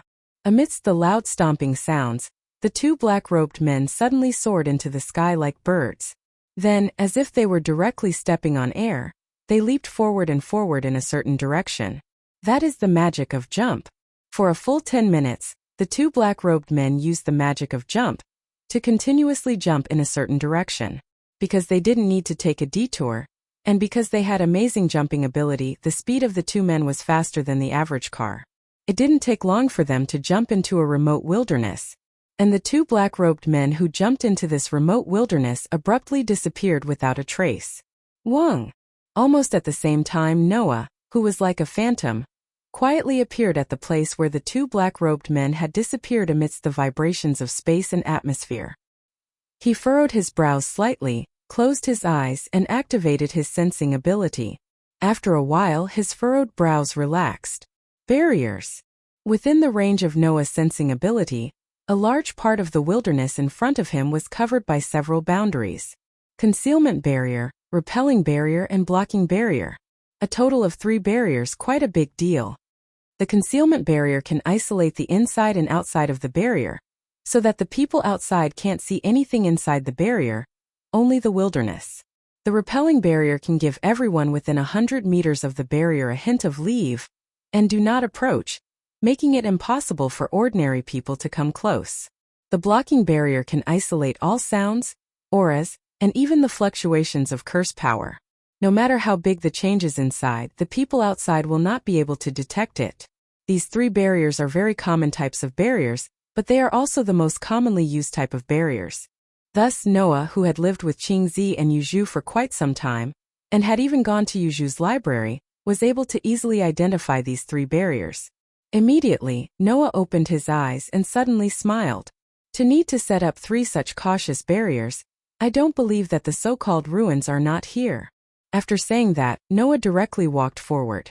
It's a pity that spells and whatnot are useless against the god Slayer. After saying that, Noah directly stepped forward and broke into the barrier. Buzz! In the next moment, the barrier that was touched by Noah suddenly shook. It was like the surface of water that was rippling, but also like boiling water. It kept fluctuating. Under the direct impact of the god Slayer's body, which has the ability to resist curse power, the 3 large barriers were disturbed without any suspense. Bang! Then in a muffled sound, the 3 barriers broke at the same time. Then the scene that appeared in front of Noah completely changed. First of all, the boundless wilderness disappeared and turned into a rocky land. In the middle of the rocky land, there was a passage that led to the underground. At the end of the passage, there was a huge stone door that had been opened. In this rocky area, a large group of magicians in black robes were doing all sorts of work. Some were using magic to excavate the surrounding land, some were transporting rocks and soil, some were conducting research on the massive stone gate, and some were even going in and out of the gate. The appearance of Noah and the destruction of the barrier naturally made everyone present turn pale with fright. Who is it? Who am I? In front of all the magicians dressed in black robes, Noah spread his hands. What I can be sure of is that you are definitely not good people. As soon as his voice fell, the magicians present finally reacted. Kill him.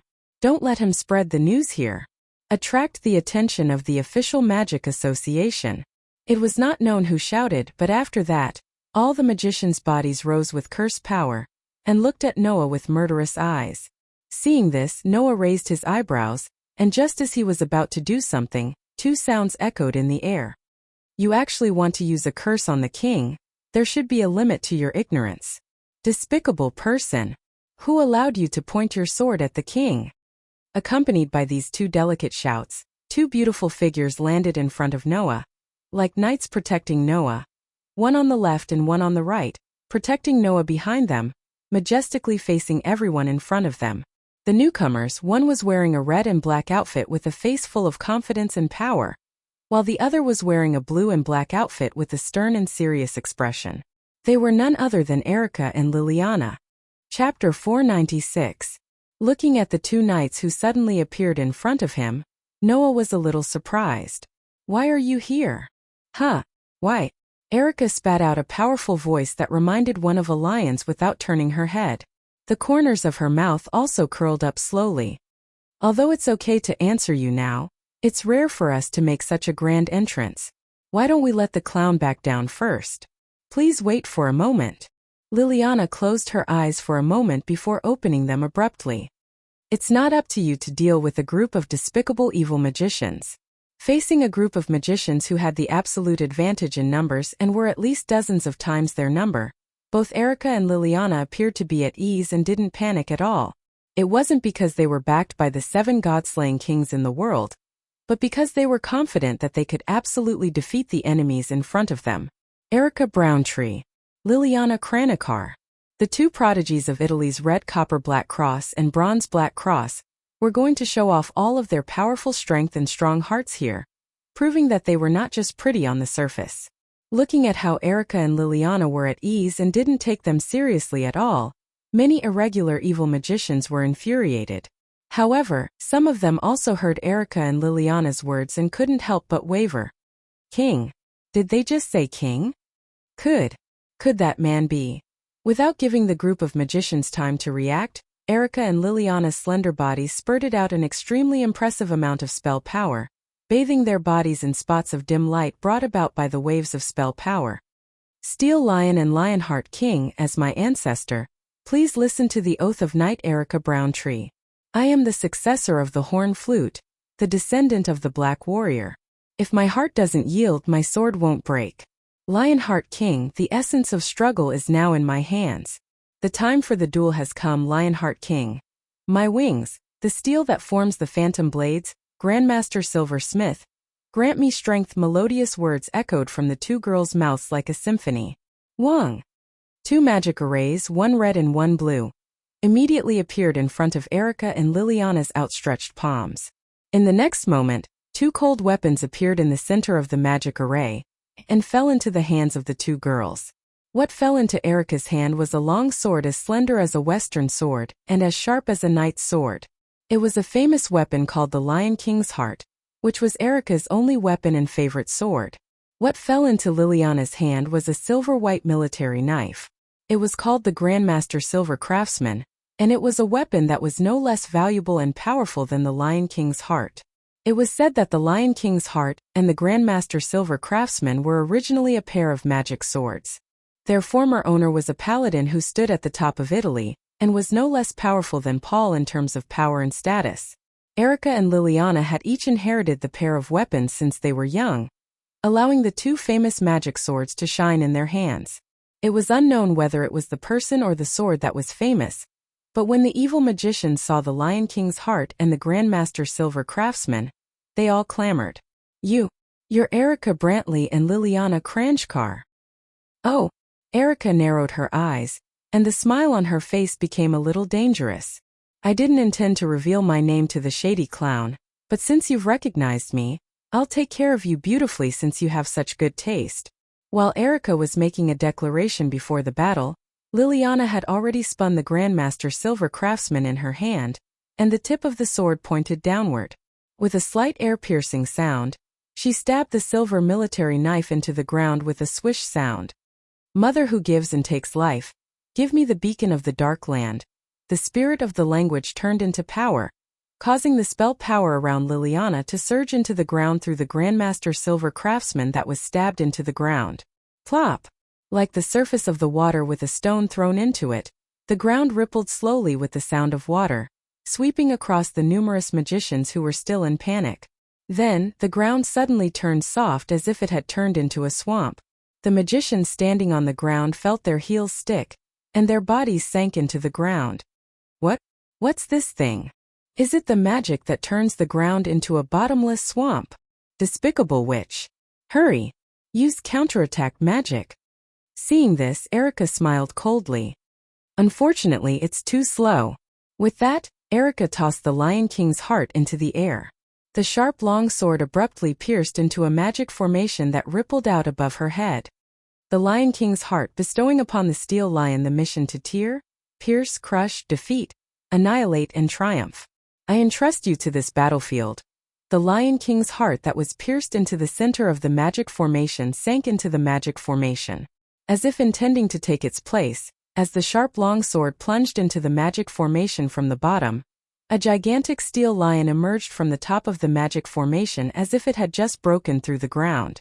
It stood on top of the magic formation and leaped forward. Bang! With a muffled sound, the giant steel lion suddenly fell to the ground. Roar! The huge steel lion raised its head and roared. Then, like a bullet fired from a gun, it pounced toward the magicians who were stuck in the ground. Ah! Cries of agony resounded in the air above the rocky ground for a long time. Ah!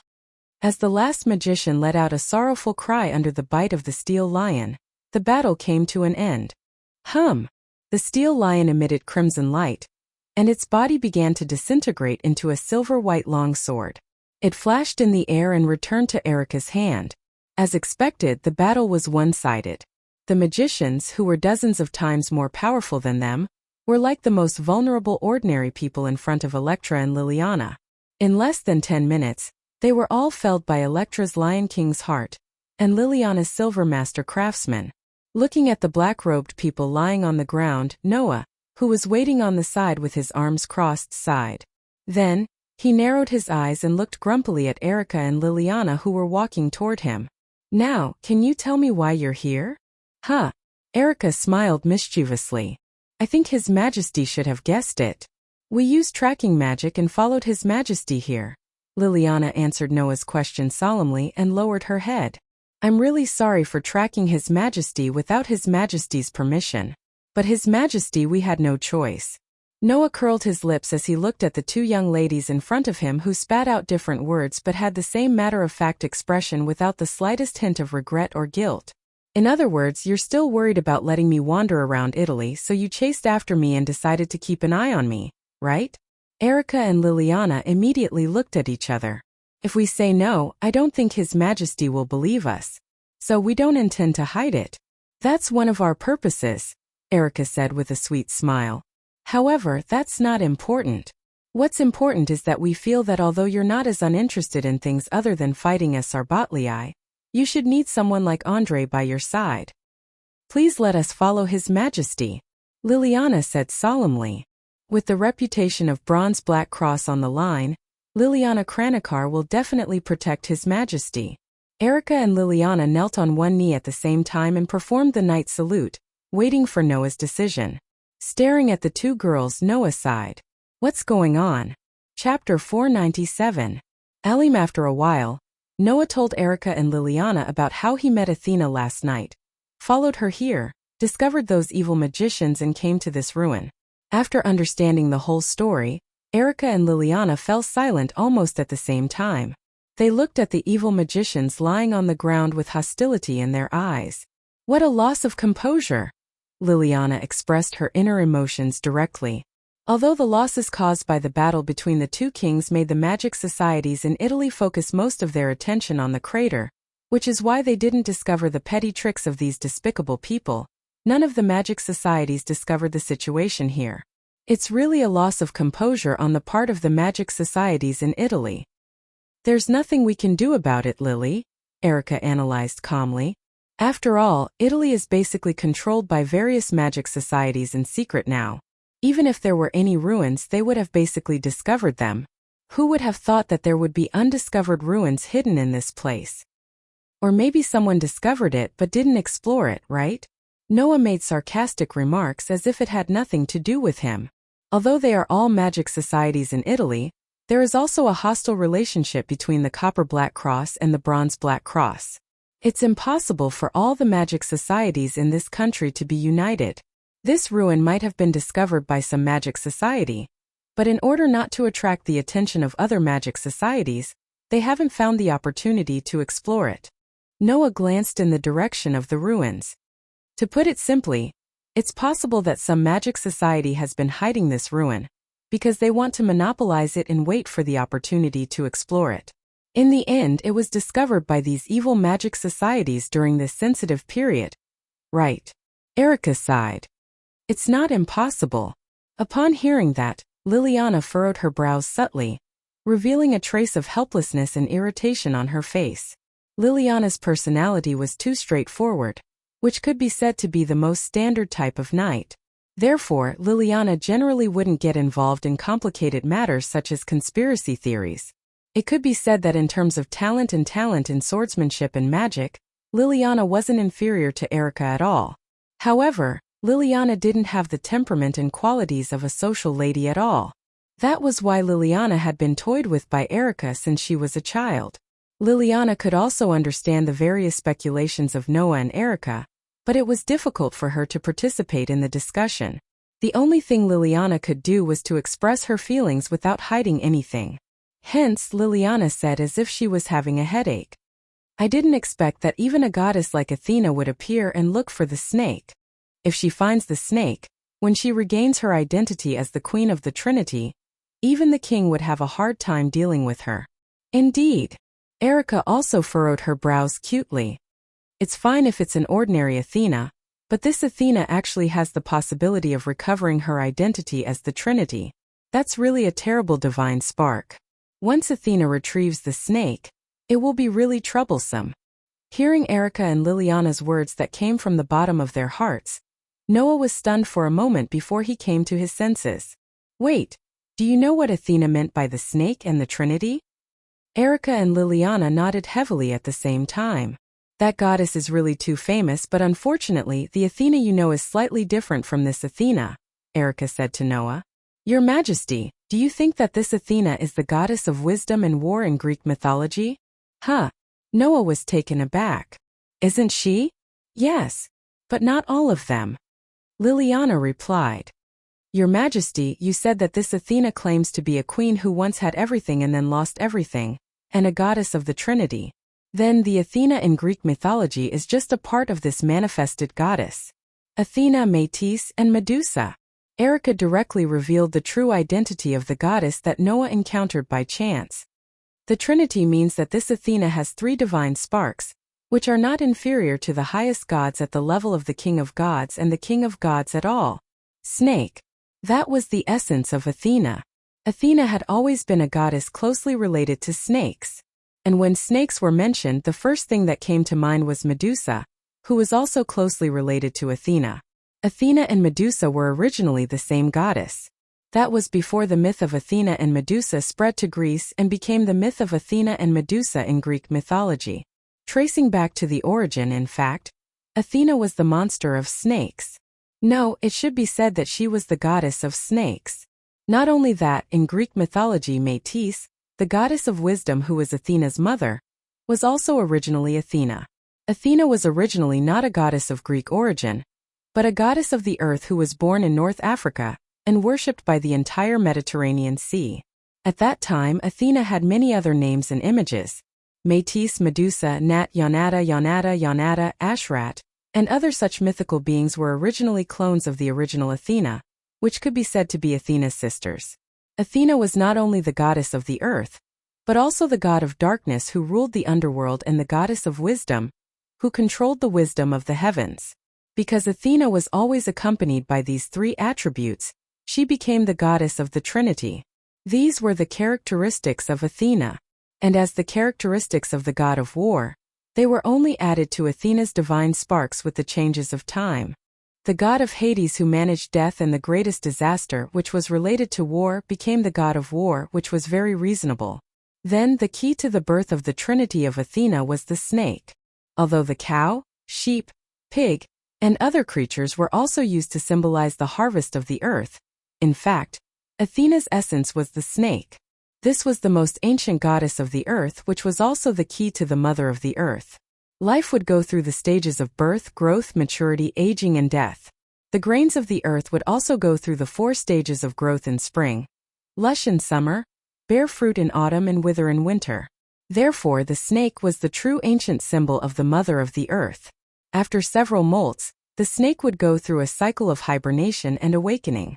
It was a creature that symbolized the cycle of death and rebirth, as well as the migration of seasons. Compared to the cow, which symbolized harvest and love, the snake, which symbolized both the grace of life and the death of calamity, was the true goddess of the earth. Therefore, Athena was the goddess of the earth, and also the goddess of the snake. And for the ancient people, a strange and mysterious creature like the snake was very rare. It would constantly molt and shed its outer shell, and in the winter it would hibernate for a long time. Then, as if it was resurrected from the dead, it would wake up in the spring and easily cross the gap between winter and spring. This was called immortality.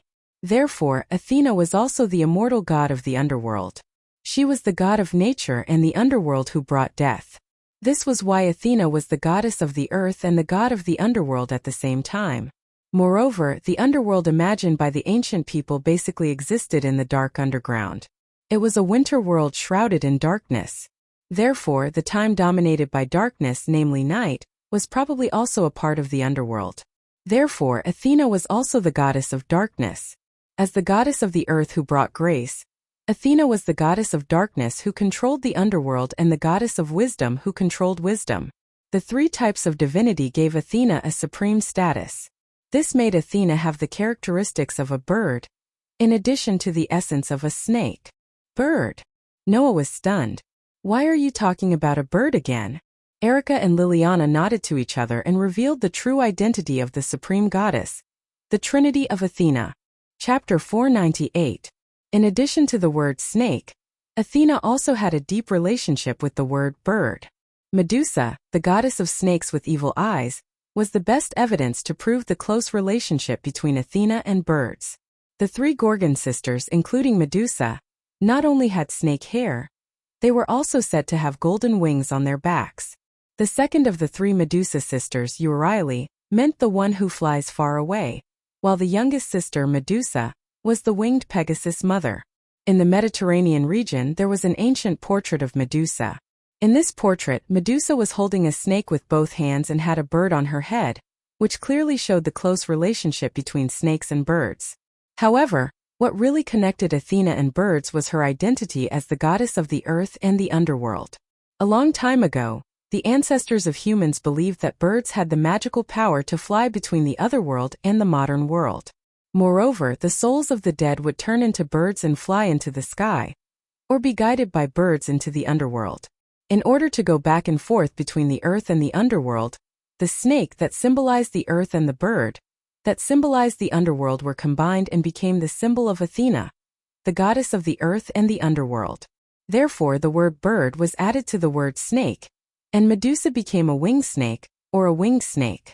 The original Athena, who had not yet been spread to Greece and became a goddess of Greek mythology, was a winged snake, the goddess of life and death worshipped by the ancient people. She ruled over the earth and the underworld, and controlled the wisdom of the heavens. There was no doubt that this Athena was the highest existence among the gods. This was not a random divinity, but the true form of Athena before it was spread to Greece. After all, at that time, society was still dominated by women, and it was not surprising that the goddess of mythology was a queen. Therefore, Athena was the goddess of the gods at that time, the queen of the gods with the highest authority. This was the true Athena, the highest existence among the gods. However, the society of women's supremacy soon ended, and men began to replace women, becoming the real masters of society. Under such circumstances, myths began to be falsified. The goddesses, led by Athena, were chased down from the highest throne, and the male gods with military power began to rebel. The myth of a female-dominated society was wantonly changed by the men who ended the female-dominated society. The era of the queen came to an end, and the era of the king began. The supreme deity changed from the matriarchal Earth Mother to the strict Father God. Thus, starting from Zeus, the king of gods was born. As a result, Athena's identity as the queen of the divine realm, who ruled over the Mediterranean Sea, became a downtrodden and obedient queen. Under the situation where myths were altered by men, the oldest Athena and her clones fell and became the wife, sister, or daughter of the king of gods, losing their past glory. Not only did Athena become Zeus's daughter, but Metis was also humiliated by Zeus, and his intelligence was taken away. Medusa even degenerated into a monster. Not only that, but Hera and Aphrodite in Greek mythology were also the same as Athena, the Mother Earth whose myths had been tampered with. They had the same origin as Athena, and they were both goddesses of life and death. The defeated Mother Earth turned into a winged serpent, which was also mentioned in the myths. Dragon. The evil dragon that appeared in countless myths and legends, and was defeated by the heroes and gods, was the Mother Earth's demeaning appearance after her myth was tampered with and defeated. It wasn't because they were evil monsters that they were defeated. Instead, it was because the victors wanted to fabricate their own legitimacy and smear the losers as evil monsters. Then, they spread the story of how they destroyed the monsters and established such a myth. Because of this, the winged serpent, which was also a dragon, turned into a monster in the myths, and the divinity of the Mother Earth was also denied. The Athena in Greek mythology was one of the queens of the gods and the divine realm after her myths had been tampered with. Metis, who was reduced to Zeus's wife, was also a part of the queen who ruled over the Mediterranean Sea. Liliana finally said, and the essence of this great queen of the gods, Medusa, who represented the snake, was tampered with to become the banshee that Athena sent the heroes to kill. Perhaps it was because of this conflict that the Athena who appeared lost the essence of the snake? In other words, once Athena finds the snake that she lost, the goddess will be restored to the queen of the gods who once ruled over the Mediterranean Sea and the divine realm, the highest goddess of the Trinity. Erica concluded, once she regains her true identity as the queen, Athena will undoubtedly be the highest goddess, definitely not below Velislana and Mekhl. Hearing all this, Noah was suddenly enlightened. No wonder Athena said that she was the queen who once had everything and then lost everything. In this way, Athena was not as simple as the goddess of wisdom and war in Greek mythology, but the queen of the earth, darkness, and wisdom of the divine realm. Thinking about it carefully, the darkness that filled Athena's body with the aura of death last night was the best evidence to prove that Athena was the goddess of darkness in charge of the underworld. At that time, Athena had lost her most essential snake, and her identity as the goddess of the earth was taken away. She could only exercise the authority of the goddess of darkness and wisdom. Presumably, compared to when she was in her complete state, her power should be much weaker. That was why Noah felt that Athena at that time was not difficult to deal with at all. However, if Athena were to take back the snake, it would be a different story. At that time, Athena would no longer be the goddess of wisdom and war, but the queen of the divine realm. At this moment, Noah felt that one of the patterns in his heart that connected the 10 avatars suddenly lit up for no reason, as if it had turned into a dried-up lake that had been injected with a large amount of water, causing a part of Noah's power to become active. Noah raised one of his hands. That hand was shining with a golden radiance, illuminating the surrounding space resplendently. That is, Erica and Liliana also saw this scene clearly and were stunned on the spot. Noah, on the other hand, seemed to understand something. He raised his eyebrows and the corners of his mouth rose. It seems that even if the queen really retrieves the snake, my sword will be able to cut the snake in half. Hearing this, Erica and Liliana seemed to have thought of something, and their expressions suddenly brightened. You've got a good weapon, haven't you? Erica put on a gorgeous smile again. As expected of the king who can defeat the two highest level gods at the same time. If you can even get that sword, then you may become the most suitable king to deal with the disobedient god, and even the strongest king who won't be any weaker than the other god slayers in the future. If that's the case, we'll have a better chance of defeating Athena. Liliana's mood also became a little excited, but then it became a little strange. However, in less than 10 days, He was able to fight with two of the highest level gods, fight with the King of Swords of Italy, and now meet the former Queen of the Divine Realm. This time it seems that there will be a lot of disputes around the king. That's why you need me.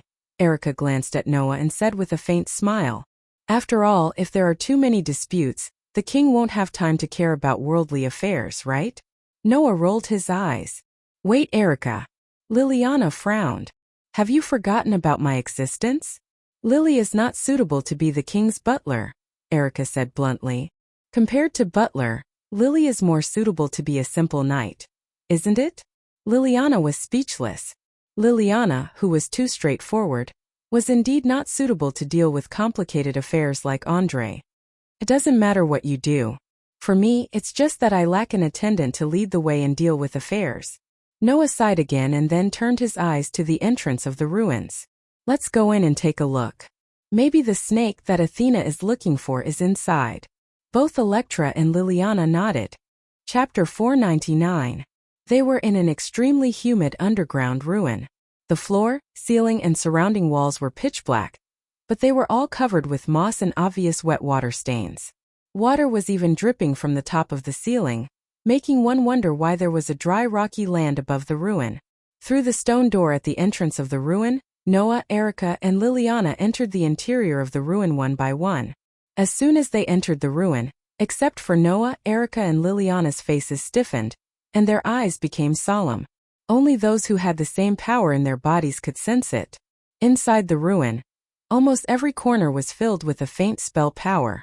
In the depths of the ruins, in front of the bottomless pitch-black tunnel, a powerful curse power that was clearly impossible for ordinary humans to possess blew over like a gust of wind, constantly slapping Noah, Erica, and Liliana's faces. Sensing the enormous spell power that permeated the air, Erica and Liliana's expressions turned solemn.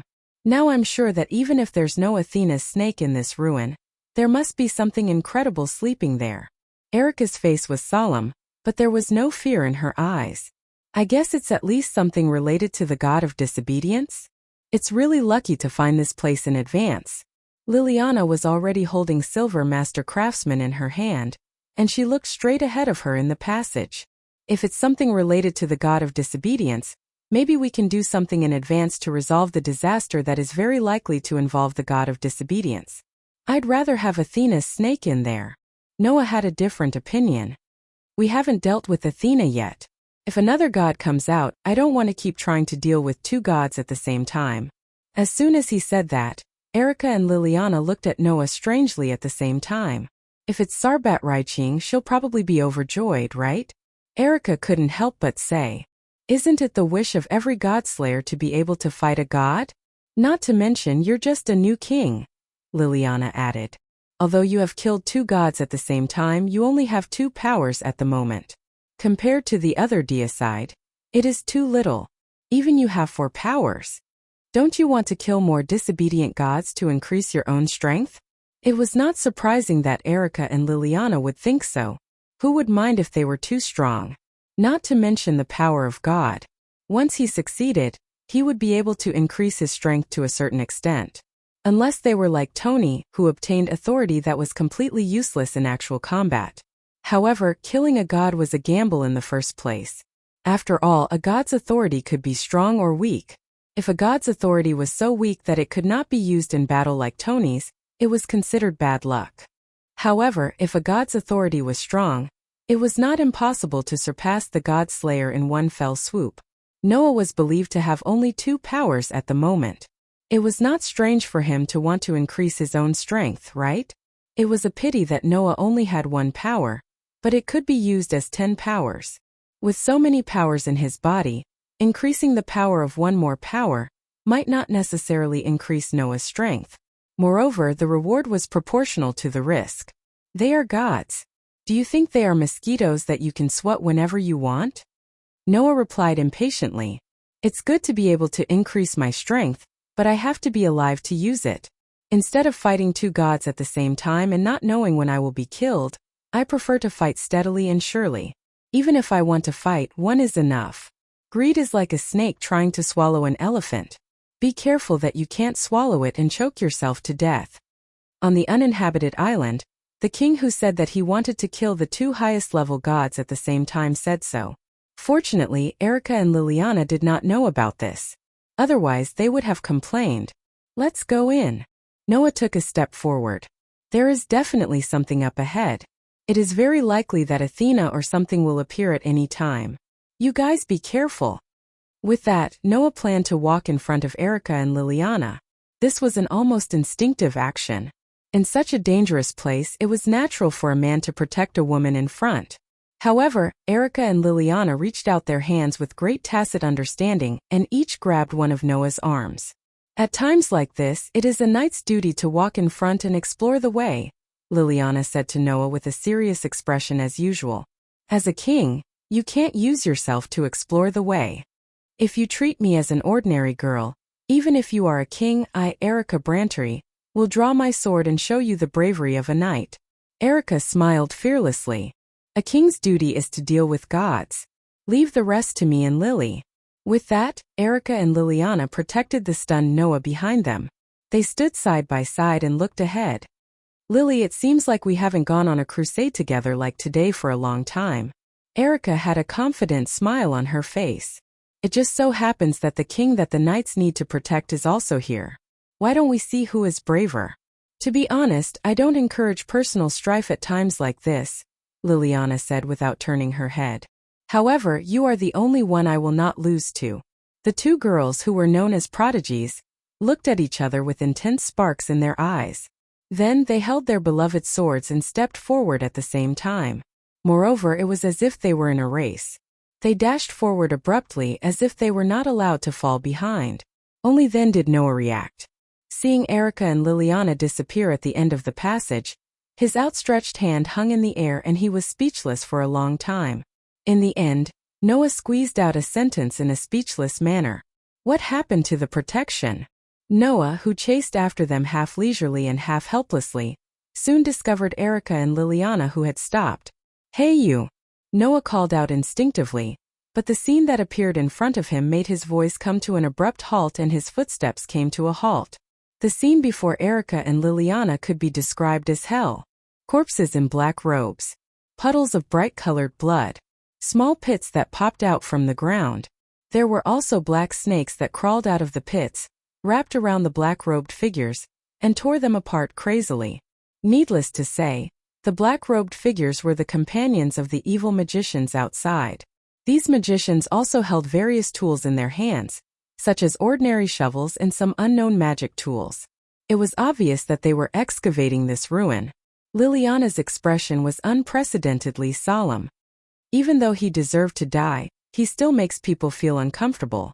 Is this the capability of an illegitimate magic association? Erica sounded rather helpless too. Generally speaking, for ruins like this that have obviously not been excavated, the source must be investigated in advance. Then, a professional geomancer will investigate and determine the degree of danger before excavating. These illegal magic associations naturally don't have such a formal response. It's understandable that they ended up like this because they were in a hurry to excavate the ruins. The so-called geomancer technique referred to magic that was similar to feng shui. It was a ritualistic magic that allowed one to see the geomancer and spiritual energy of the land and manipulate them to bring benefits to oneself. Those who knew geomancer techniques were geomancers. If a geomancer were to investigate the ruins, they would be able to see the geomancer and spiritual energy inside the ruins and detect all the dangers, thus preventing the loss of personnel and slowing down the progress. Unfortunately, the average evil magic association wouldn't have such a formal way to deal with it. Barging in rashly would naturally result in this outcome. Hiss! At this moment, the black snakes that were biting the black-robed figures made creepy sounds, attracting the attention of Noah, Erica, and Liliana. Then, the three of them realized that all the black snakes were aiming their glowing green eyes at them. Chapter 500. Hiss! Black snakes that weren't too huge lifted their heads from the corpses of the black-robed people lying on the ground. Their small heads were aimed at Noah, Erica, and Liliana, and they flicked their forked tongues and let out chilling hisses. Rustle! Then sounds of friction against the ground could be heard. Upon a closer look, the black snakes were emerging from the small pits on the ground.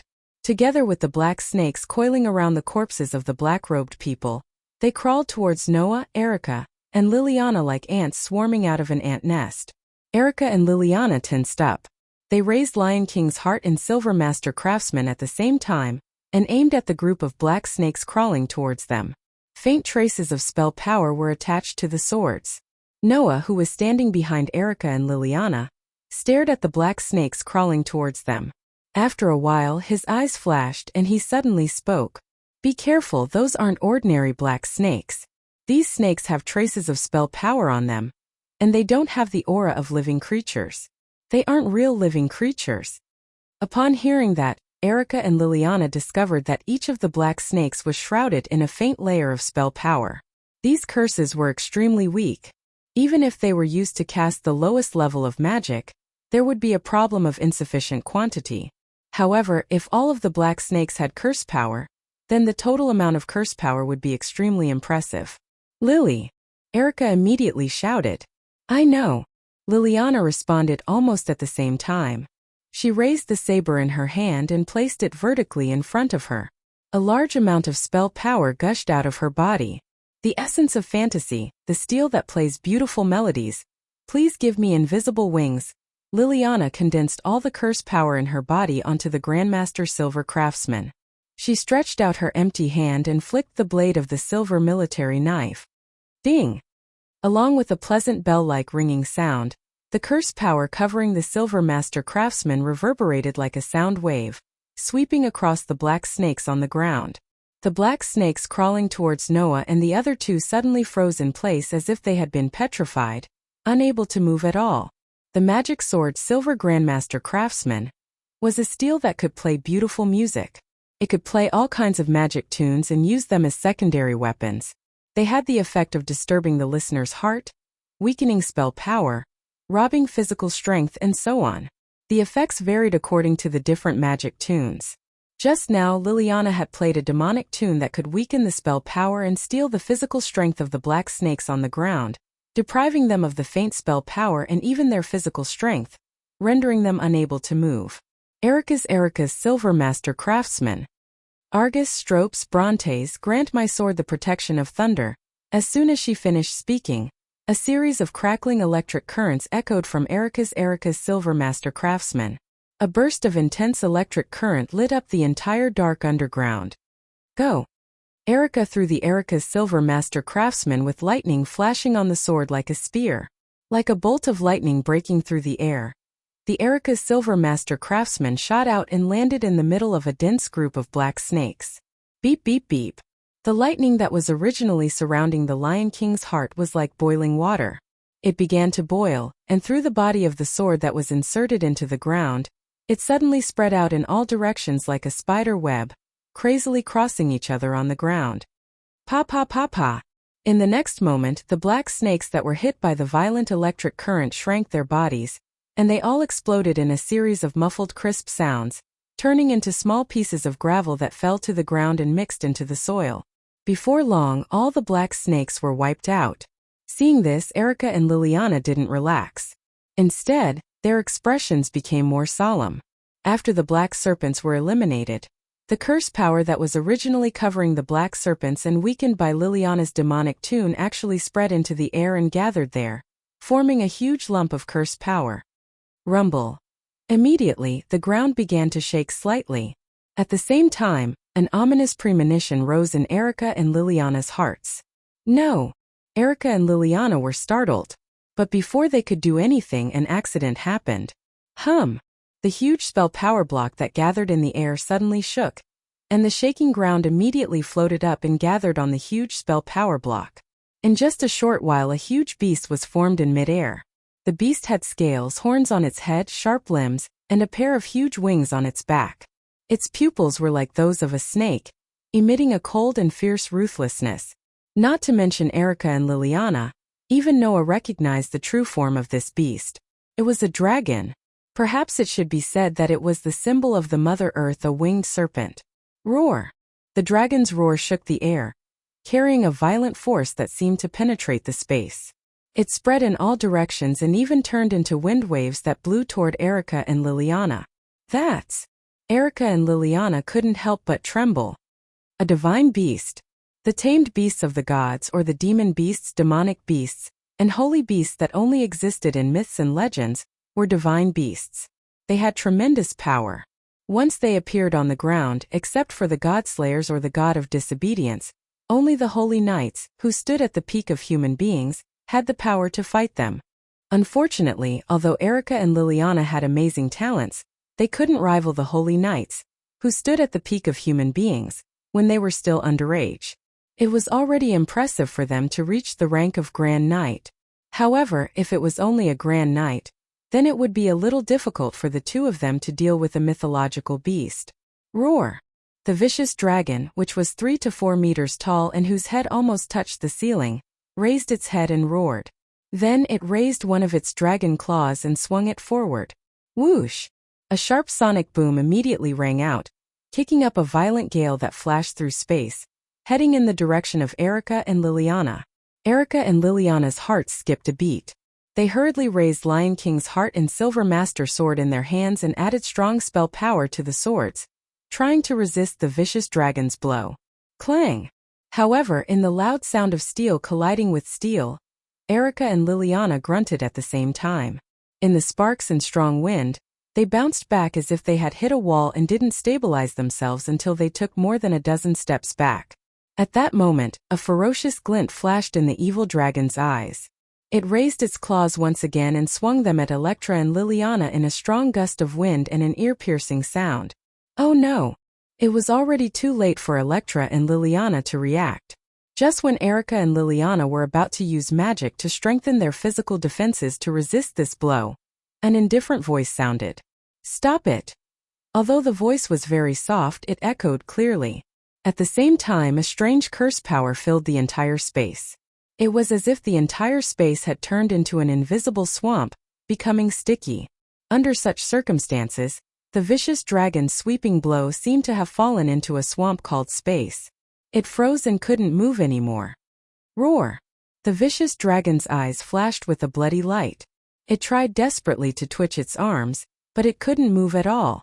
Soon after, the indifferent voice sounded again. Who told you to move? With just this one sentence, the evil dragon's body suddenly froze in place, and there was no longer any trace of movement.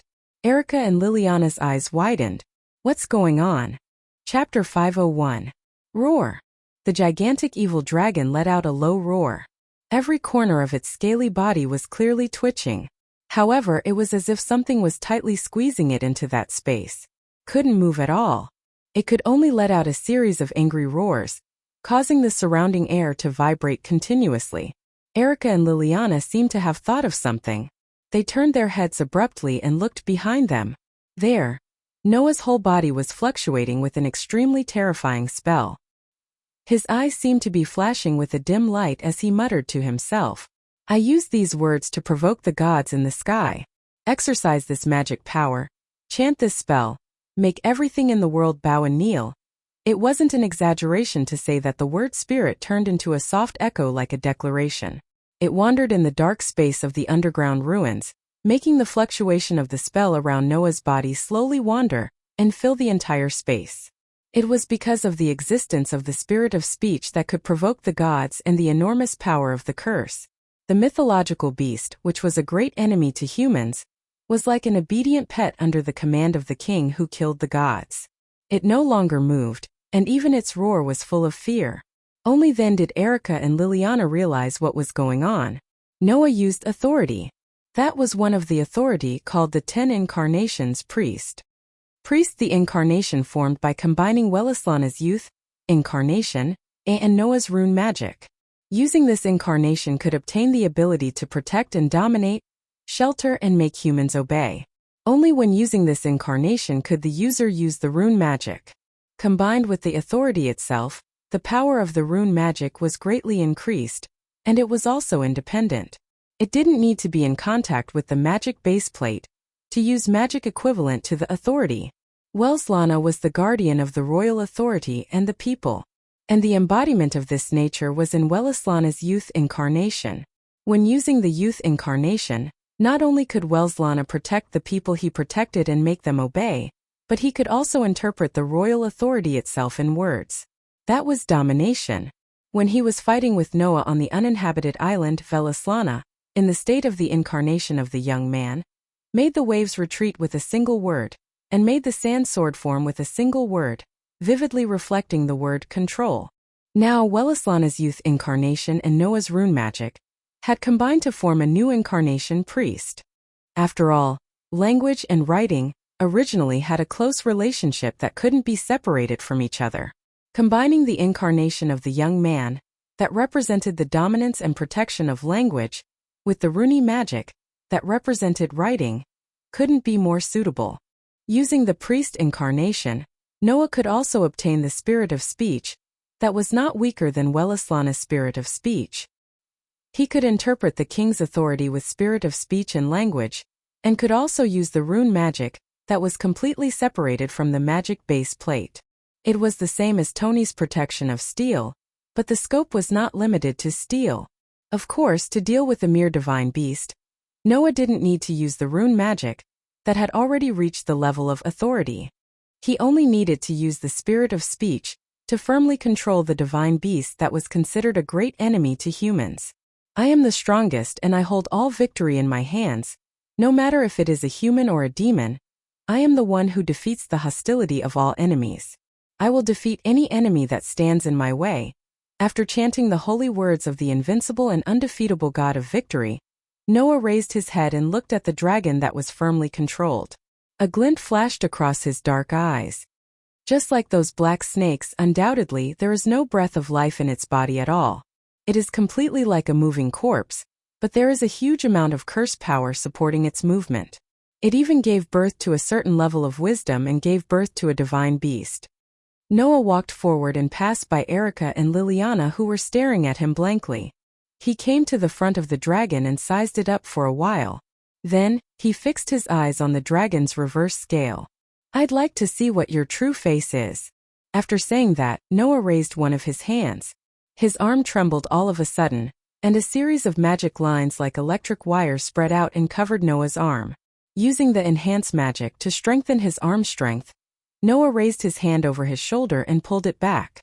His entire arm was like a sharp spear, suddenly piercing through the air and fiercely stabbing towards the dragon's reverse scale. Poochie! The scales on the evil dragon's body were broken apart. Its skin and muscles were also mercilessly pierced through by Noah's spear-like palm, causing green blood to splatter everywhere. Awoo! The dragon's roar became painful. Noah, who turned a blind eye to this, forcefully pulled out his hand that pierced into the dragon's body amidst a tearing sound. After another burst of green blood spurted out, he tapped his toes on the ground and retreated rapidly. Then the dragon's painful roar came to an abrupt end. Crack, crack. Under the gaze of Erica and Liliana, the dragon's body cracked like a stone. Cracks gradually spread on its body, and its body gradually petrified with the appearance of the cracks, turning into a stone statue riddled with holes. In the next moment, the huge evil dragon statue directly exploded, turning into a sky full of gravel that fell to the ground. Looking at this scene, Erica and Liliana did not come back to their senses for a long time. The divine beast that made the two grand knights of Italy, who were known as prodigies, fall into a bitter battle was destroyed just like that? It was not until this moment that Erica and Liliana realized how big the gap was between them and the king. Sure enough, humans could not resist the God Slayer who was the king. Therefore, the God Slayer was the demon king. Noah, who did not know how Erica and Liliana felt, focused his gaze on his hand that had just pierced into the dragon's body. At this time in Noah's hand, a fist-sized badge was lying on it. It was a badge that was as thick and ancient as a rock like polished obsidian. On the surface of the badge, there was a clumsy portrait that looked like a human face. Taking a closer look, the hair of the human face was actually composed of snakes with twisted bodies. Many places on the badge had been blurred, and the stone itself was quite worn. At a glance, one could tell that it was a rather ancient object with a long history. That badge was dug out by Noah from the dragon's body. Relying on his sensing ability, Noah found that the curse power on the dragon was almost all gushing out from a foreign object in its body. It was through that foreign object that the dragon's movements could be formed, and even its existence was maintained by the curse power provided by this foreign object. So Noah dug out the foreign object. Needless to say, that foreign object was the badge in Noah's hand. This is Medusa? Looking at the portrait on the badge, Noah said with some uncertainty, "Is this the snake that Athena is looking for?" Hearing this, Erica and Liliana came back to their senses and also noticed the badge in Noah's hand. That's... Erica recognized the emblem at a glance and was surprised. Could it be the Stone of Gorgon? It should be. Liliana stepped forward and took the badge from Noah's hand, looked at it carefully, and then met Noah's puzzled gaze and explained. This is the ancient symbol of Mother Earth, a road sign that guides many goddesses to the disobedient Mother Earth. Simply put, it's something like a grimoire. Grimoire. Noah could not help but be startled, and his eyes became even more puzzled. But this is not a book. It's just a badge made of stone. There are no words on it, only pictures, right? In the era when the gods still existed on the ground, not to mention paper, even words had not yet appeared. Liliana shook her head and explained. However, its function and concept are the same as a book. That's why it's called a grimoire. However, other than the oldest Mother Earth goddess like Athena, it doesn't mean anything else. It's a god relic that only gods can use. Chapter 502. God Relics. To put it simply, they were props and tools used by the gods during the mythological era. These god relics only reacted to the power of the gods, but they could not be used by the godslayers. The only ones who could use them had always been the gods. Of course, it was also possible to find a way to use the god relics in a more roundabout way, but in general, humans still could not use god relics as they wished. Only the gods could use specific god relics without any means. The Stone of Gorgon was such an existence. It was the symbol of Mother Earth. It was a god relic that only the oldest Mother Earth could use. Not only could such god relics be used by the oldest goddess, but humans could not find any other way to use them. It was a god relic that only the Mother Earth could use. So, this Gorgon stone is most likely Athena's snake? Noah glanced at the badge in Liliana's hand. It's engraved with a Medusa-like pattern, and only the oldest Mother Earth could use it. I can't think of any other possibility besides the snake that Athena is looking for. Both Erica and Liliana nodded in agreement with Noah's idea. Let the king keep this. After hesitating for a moment, Liliana handed the Gorgon stone in her hand to Noah. Since Athena is looking for it, if we keep it, it will be taken away sooner or later. After all, humans can't fight against the godslayers and the disobedient gods. Erica recalled the scene of that powerful mythological beast being cleanly defeated by Noah and sighed, which was a rare sight. If we give it to Tharbiter will be very happy to give it to Athena. We don't want to see an all-out war with Athena, who has recovered her identity as the Queen of the Trinity. I don't care. Noah took the Stone of Gorgon over as if he really didn't care about it. In this way, Athena will not be able to recover and will not be a match for me. I can't help but worry. Only then did Erica and Liliana relax a little.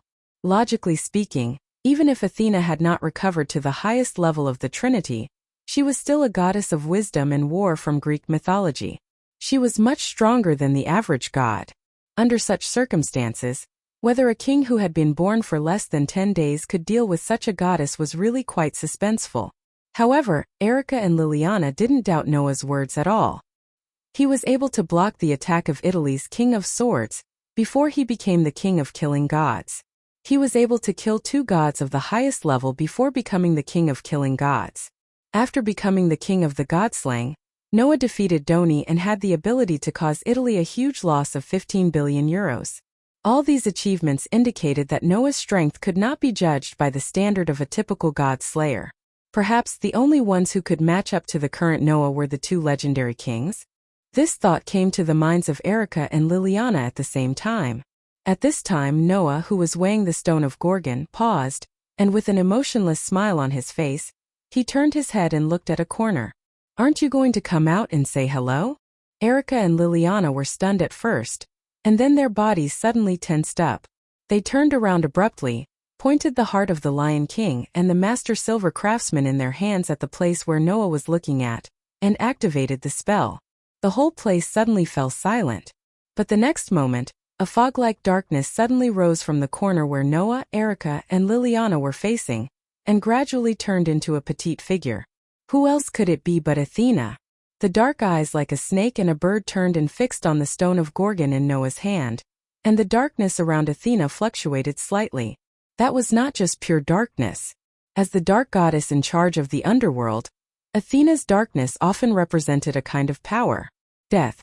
Feeling the dark aura of death fluctuating around Athena, Erica and Liliana's hearts were already beating violently. Even though they were known as prodigies and had attained the rank of Grand Knight before they were minors, Erica and Liliana were still just ordinary humans after all.